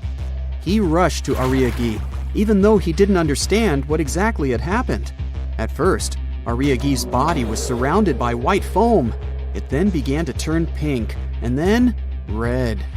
Lagabriel said later that it had been one of the scariest things he had seen in his life. Fortunately, when he swam closer, the shark had already been gone. Lagabriel knew that in most cases, a second attack doesn't happen, so he hurried to help his friend. It took them some time to get back to the shore. When Lagabriel pulled his friend onto the beach, he immediately made a tourniquet from a surfboard leash. After that, Monsieur Arriaghi was rushed to the hospital. Fortunately, this story has a good ending. Although the 45-year-old man lost his arm, he still survived. But he was one of the few lucky ones, because this horrifying story is just one of dozens that happened on Reunion Island in recent decades. Reunion Island is one of the regions of France. It's located right near Madagascar, together with its neighbor, Mauritius. They're both located at the same latitude as Australia. These 2 islands are very similar. They have almost the same climate and natural conditions, similar languages and cultures. But there's one huge difference between the 2 of them. In Mauritius, people can relax and have fun in the warm waters of the Indian Ocean, swimming with scuba gear and watching dolphins. Meanwhile, on La Réunion, locals are afraid even to put their fingers in the water. But why is that? Unfortunately, Reunion now has a strong reputation as a shark island. By 2018, 56 attacks had occurred there. From 2011 to 2016, the number of these cases accounted for 16% of the worldwide shark attacks. Now there are warning signs everywhere on Reunion. Local citizens and fishers have begun to discuss the options of large-scale shark trapping. The authorities forbid people to swim almost everywhere, except for a few more or less safe places, like, for example, a coral lagoon. And still, any fisher or scientist knows that sharks can easily get inside these coral rings. In other words, locals and tourists can't feel completely safe anywhere on the island. Meanwhile, in Mauritius, the last shark attack happened in the 1980s. People come here to relax, and everything is perfectly fine. So the question is, why in the world is La Réunion so unlucky? Dr. Lagabriel, the hero I mentioned before, set himself the goal of explaining this strange phenomenon.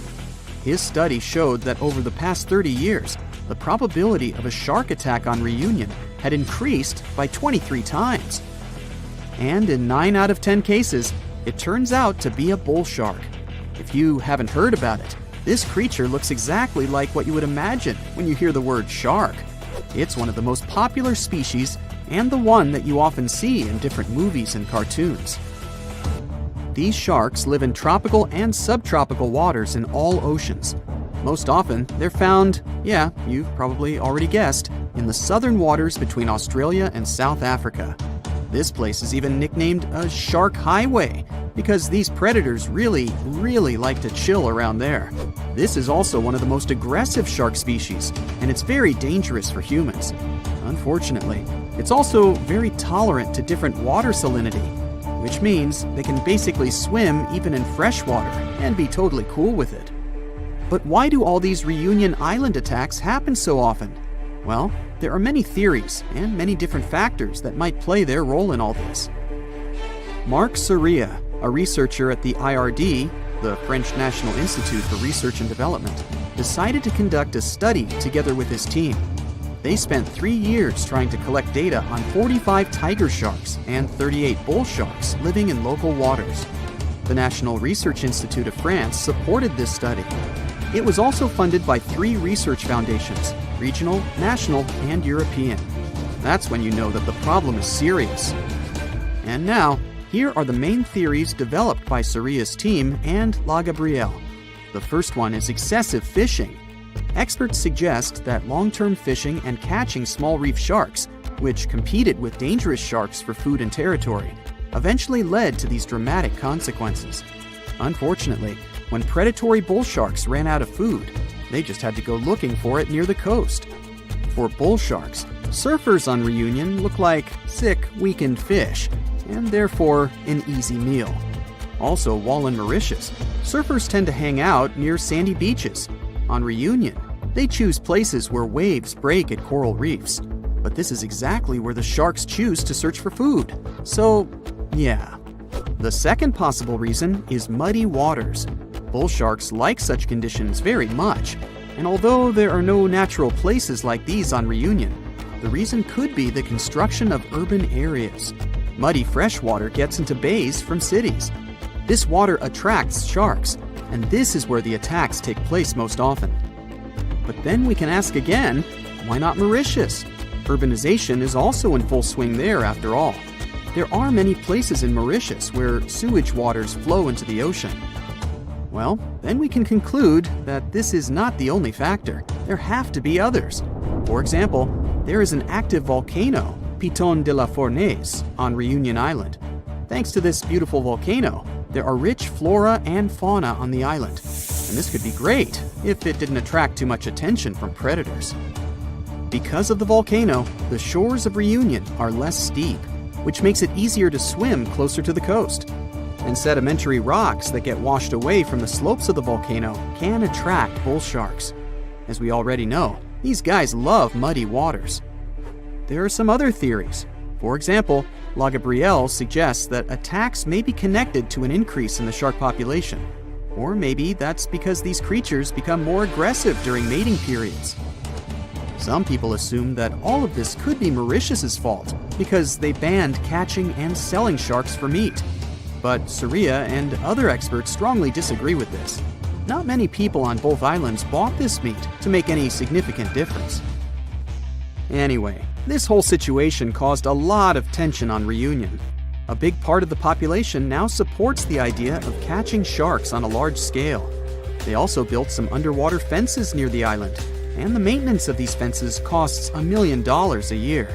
It may seem pretty extreme, but drastic times require drastic measures. But despite all these terrible stories, in general, sharks aren't nearly as dangerous as we think. They almost never attack divers, unless a person provokes them. Experienced divers often compare sharks with stray dogs. These animals shouldn't be feared, but should be respected. Anyway, let's hope that La Reunion will be able to solve this problem, and people will be able to swim in its warm, beautiful waters again. The Megalodon was the biggest shark to ever live. Not only that, it's one of the biggest fish and the largest predator in Earth's history. They've been known to reach lengths of up to a whopping 70 feet. That's over 3 times longer than the biggest great white shark on record. The females have also been found to be around twice the size of the males. The Megalodon could swallow a small car without it even touching its teeth, if cars had been around that. Its teeth could grow to over 7 inches long. It looks like we're going to need a bigger boat, and best make it steel-plated, as this shark can easily gnaw its way through ships. The underwater terror could bite a ship clean in half, with the highest bite force ever calculated for any animal, living or extinct. The force of its ferocious bite was up to 40,000 pounds. That's around 108,000 times the strength of a human's and 10 times the force of a modern crocodile's bite. Its chomp is so strong that it makes the T-Rex's bite look about as powerful as my granny's after she's taken her dentures out. In fact, the Meg was so big and powerful that it had no natural predators. It was the uncrowned king of the seas, swimming freely from ocean to ocean. This cosmopolitan creature was found all over the world, from America to Europe and Australia to Japan, assuming there were countries back then. Meg fossils have been found on every continent except Antarctica. Everybody skips Antarctica. Science tells us that the Megalodon went extinct over 3.6 million years ago. But could they still be alive at the deepest depths of the ocean? Only around 80% of the ocean has been explored, and its deepest point, the Marianas Trench, is over 7 miles down. So who knows what's lurking at the bottom? If you did manage to make it down, it is unlikely that you'll run into a Meg, though. The sharks, like us, preferred warmer coastal waters. Deep ocean living would be too cold for the beasts, and food would be scarce. Their entire bodies would also have to evolve to avoid being squished by the enormous water pressure down there. It's unlikely they're still around, but not impossible. Some good news, if you do run into one, is that the shark is pretty unlikely to eat you. You are way too small a meal for the Megalodon, even if you have a couple of friends with you. This guy eats whales that are over 50 feet long. If you're having a beach party, though, it's a different story. In a beach full of swimmers, the shark very well might creep up, scooping several humans into its giant mouth without even chewing. But wait, let's rewind. How does the shark take down a 50-foot whale? It first bites off its fins, making the whale unable to swim away. It then casually munches it down piece by piece. Because of their size, sharks had to consume over a ton of food every single day just to sustain themselves, like me. All that food made the Megalodon extremely heavy. They range from anywhere between 50 to over 100 tons. For context, that's around the same as 7 to 16 adult male African elephants. To fit all this food in, their jaws had to open pretty wide. A Megalodon's jaw could span 9 by 11 feet wide. That's easily big enough to swallow 2 adult humans side by side. The fearsome name Megalodon comes from 2 Greek words, mega meaning big and odont meaning tooth. So combined, they mean what? Big tooth. And it certainly lives up to its name. Just one of its chompers is the same size as a human head. It had 276 humongous teeth in total across 5 terrifying rows.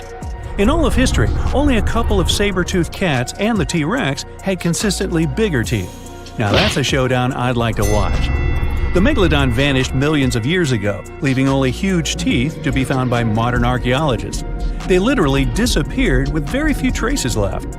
Scientists believe that over time, sea levels dropped and the ocean temperatures went down rapidly.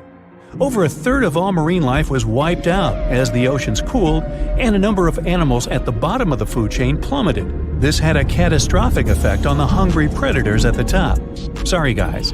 It became way too cold for these sun-loving sharks too, which made it difficult for them to reproduce since they gave birth in warm waters.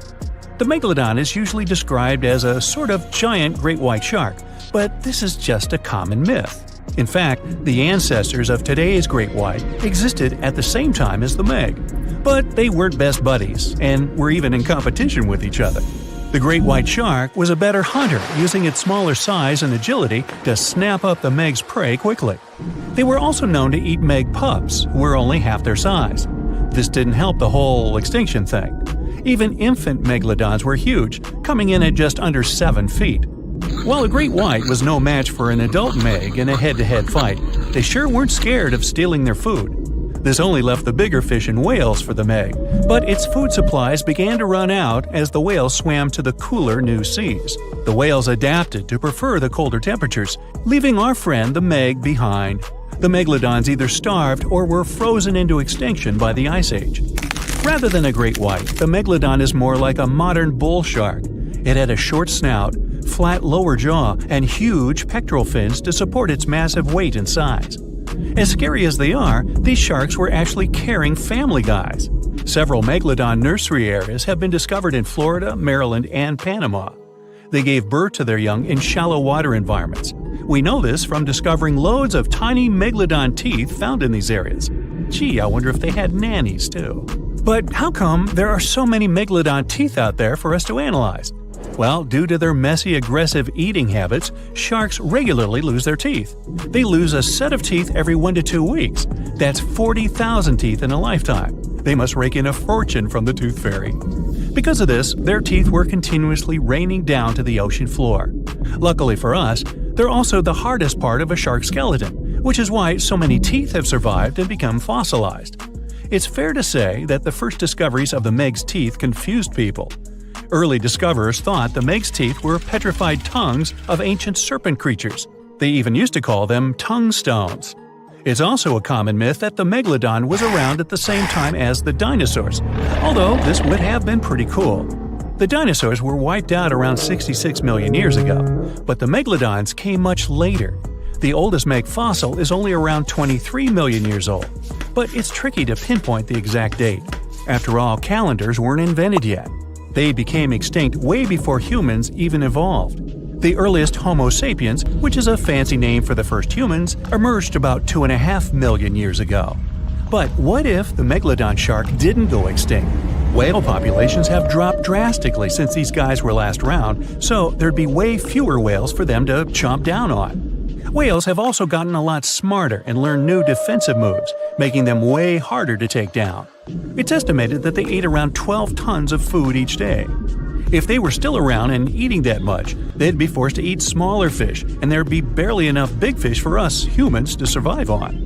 The naughty Megalodons would also be able to track fishing boats and steal the fish that they worked hard to collect. It's safe to say we'd see a lot less fish in the aisles of your neighborhood supermarket. As our ocean temperatures are heating up again, the sharks would also thrive and reproduce faster than ever. There'd be more and more of these giant eating machines in the water, reducing our fish supply even more. It would also cause massive problems for cargo ships and cruising vessels. Imagine coming into contact with one of these bad boys while you're sunbathing on the deck. Even beachgoers would be hard hit. Megalodons give birth in shallow waters, so many of our favorite beaches would quickly become dangerous shark nursing grounds. Hey, where did that beach volleyball game go? They were playing just a moment ago. It looks like a prehistoric creature that came from the time of dinosaurs. This scary beast is called the basking shark. It can grow up to 39 feet. People have only reported 3 of them in the past 160 years. The last sighting was in 2015, and before that, about 80 years ago. These sharks sometimes rise to the surface to filter out small animals, such as shrimps and other small crustaceans, when they want to have a nice, tasty seafood dinner. But when there isn't enough grub at the surface, they go down to the depths of almost 3,300 feet, where they tend to stay for months, which is something researchers discovered using satellite tags. Tag, you're it! Now, basking sharks like to spend their time in more temperate waters, but they can migrate long distances. They live across the globe, but in warm tropical or subtropical areas, they won't go near the surface because they're not fans of high temperatures. The lion's mane jellyfish is not that rare, but it's fascinating how large it is. It's the biggest among jellyfish species and the longest animal. Its total length can reach 120 feet. That's approximately 23 feet more than the longest blue whale scientists know about. The jellyfish has around 70 to 150 tentacles, and they all contain huge amounts of neurotoxins that can seriously harm you if you come in contact with the animal. But people don't usually come across this type of jellyfish because it rarely lives near the coast, preferring the open ocean. Generally, you can find the lion's mane jellyfish no deeper than 65 feet below the surface, where it dines on small fishes, zooplankton, and some other types of jellyfish. It uses its tentacles to catch its value meal. Hey, you want fries with that? The giant phantom jelly comes out of the darkness and depths of the ocean's midnight zone. Its sun hat-shaped bell reaches over 3 feet across. This bell trails 4 ribbon-like mouth arms that can be up to 33 feet long. This quite rare creature uses its mouth arms to catch unfortunate animals swimming around and not knowing what's coming for them. Giant phantom jelly propels itself through the water with periodic pulses coming from its orange head. It glows faintly and mysteriously in the pitch-black depths. It lives across the globe in all the oceans except for the Arctic. I'm guessing it's too cold. Because of its odd shape, people often call the oarfish the dragonfish or sea serpent. It's about 26 feet long, which makes it the longest bony fish we know about, and lives at depths of 3,300 feet. Oarfish spend most of their time in the deep, dark parts of the open ocean in tropical and subtropical areas. They almost never come to the surface, unless, invited. It's a ribbon-shaped and shiny silver creature with a long red dorsal fin and red oar-like pelvic fins. Its body has no scales and is very thin.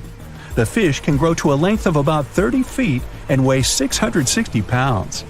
Oarfish have really big eyes that help them see better in their dark, scary surroundings.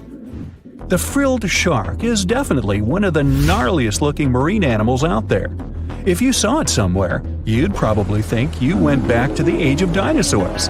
Yup, the frilled shark is a prehistoric creature because its roots go back 80 million years. This living fossil can grow to be 7 feet long. It got its name from its frilly gills. Even though frilled sharks have the shark part in their name, they swim similar to an eel in a distinctly serpentine way. Its mouth is terrifying. Similar to the maw of the great white shark, it has 300 trident-shaped teeth lined in 25 rows. Hey, come a little closer, huh?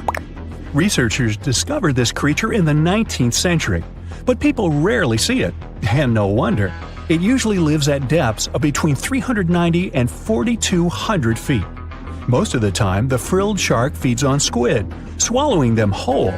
Its long jaws allowed the frilled shark to gape extra wide and swallow animals half as long as its entire body. Goblin sharks are very rare. Researchers have spotted fewer than 50 of them in more than 120 years. But maybe that's for the best, since we're talking about a pretty scary fella with a narrow snout and sharp teeth. It's also capable of thrusting its entire jaw outward when it wants to catch something. Sounds familiar. As it's lurking through the dark depths of the ocean, a goblin shark sees a small squid that looks quite yummy. The dangerous animal inches toward the squid. When the poor creature notices the predator, it tries to dart away, but it's too late. The shark has already thrust its jaw the whole 3 inches out of its mouth. This jaw is connected to the flaps of skin the shark can unfold. This helps a lot because the goblin shark is a sluggish animal, so it's pretty hard for it to chase its food. After finishing its lunch, the goblin shark puts its jaw back in its mouth and swims away as if nothing's happened. Goblin sharks mostly live at the bottom of the ocean. Like many other shark species, they prefer swimming alone. Here's a silver-colored creature with very rough skin. That's the ocean sunfish, with a total length of almost 11 feet. Its other name is mola. The ocean sunfish is the heaviest of all bony fish out there. People sometimes call it a swimming head because of its bizarre appearance. These creatures have such a weird shape because they're born with a back fin that never actually grows. It just folds into itself as the animal matures and creates a rounded rudder. The sunfish is a bit clumsy. It moves with the help of its mighty fins that allow the animal to swim on its side. This marine inhabitant is a solitary creature. It mostly feeds on zooplankton and jellyfish. The spotted wobbegong is one of the world's rarest sharks. It grows to be more than 10 feet long. It may not look as terrifying as some of its shark relatives, but it's pretty good at catching unsuspecting animals swimming past, mostly during the night. The animal has a spiracle, which is why it can breathe while staying still at the bottom of the ocean. It's motionless most of the time, which is why you can barely notice it. Its flat body and large pelvic and pectoral fins blend in with the underwater terrain. That's why they're so good at hiding. This ability helps when these sharks want to protect themselves too. Wobbegong means carpet shark. They usually live close to the ocean floor in coral reefs, on sandy bottoms, and under piers. People have even spotted the shark in the water that is barely deep enough to cover its flattened body. Now, blobfish lack teeth and bones, so they can't actively hunt. Since they don't have much muscle mass, they can barely move around. Hey, I had a roommate like that once. They get their energy from animals they scoop up from the seafloor. They also know how to conserve this energy. That's how it usually goes with deep-sea creatures. They don't have as much food as those animals that swim closer to the surface. Instead, they have special body mechanisms that allow them to save energy for the times when they don't have much to eat.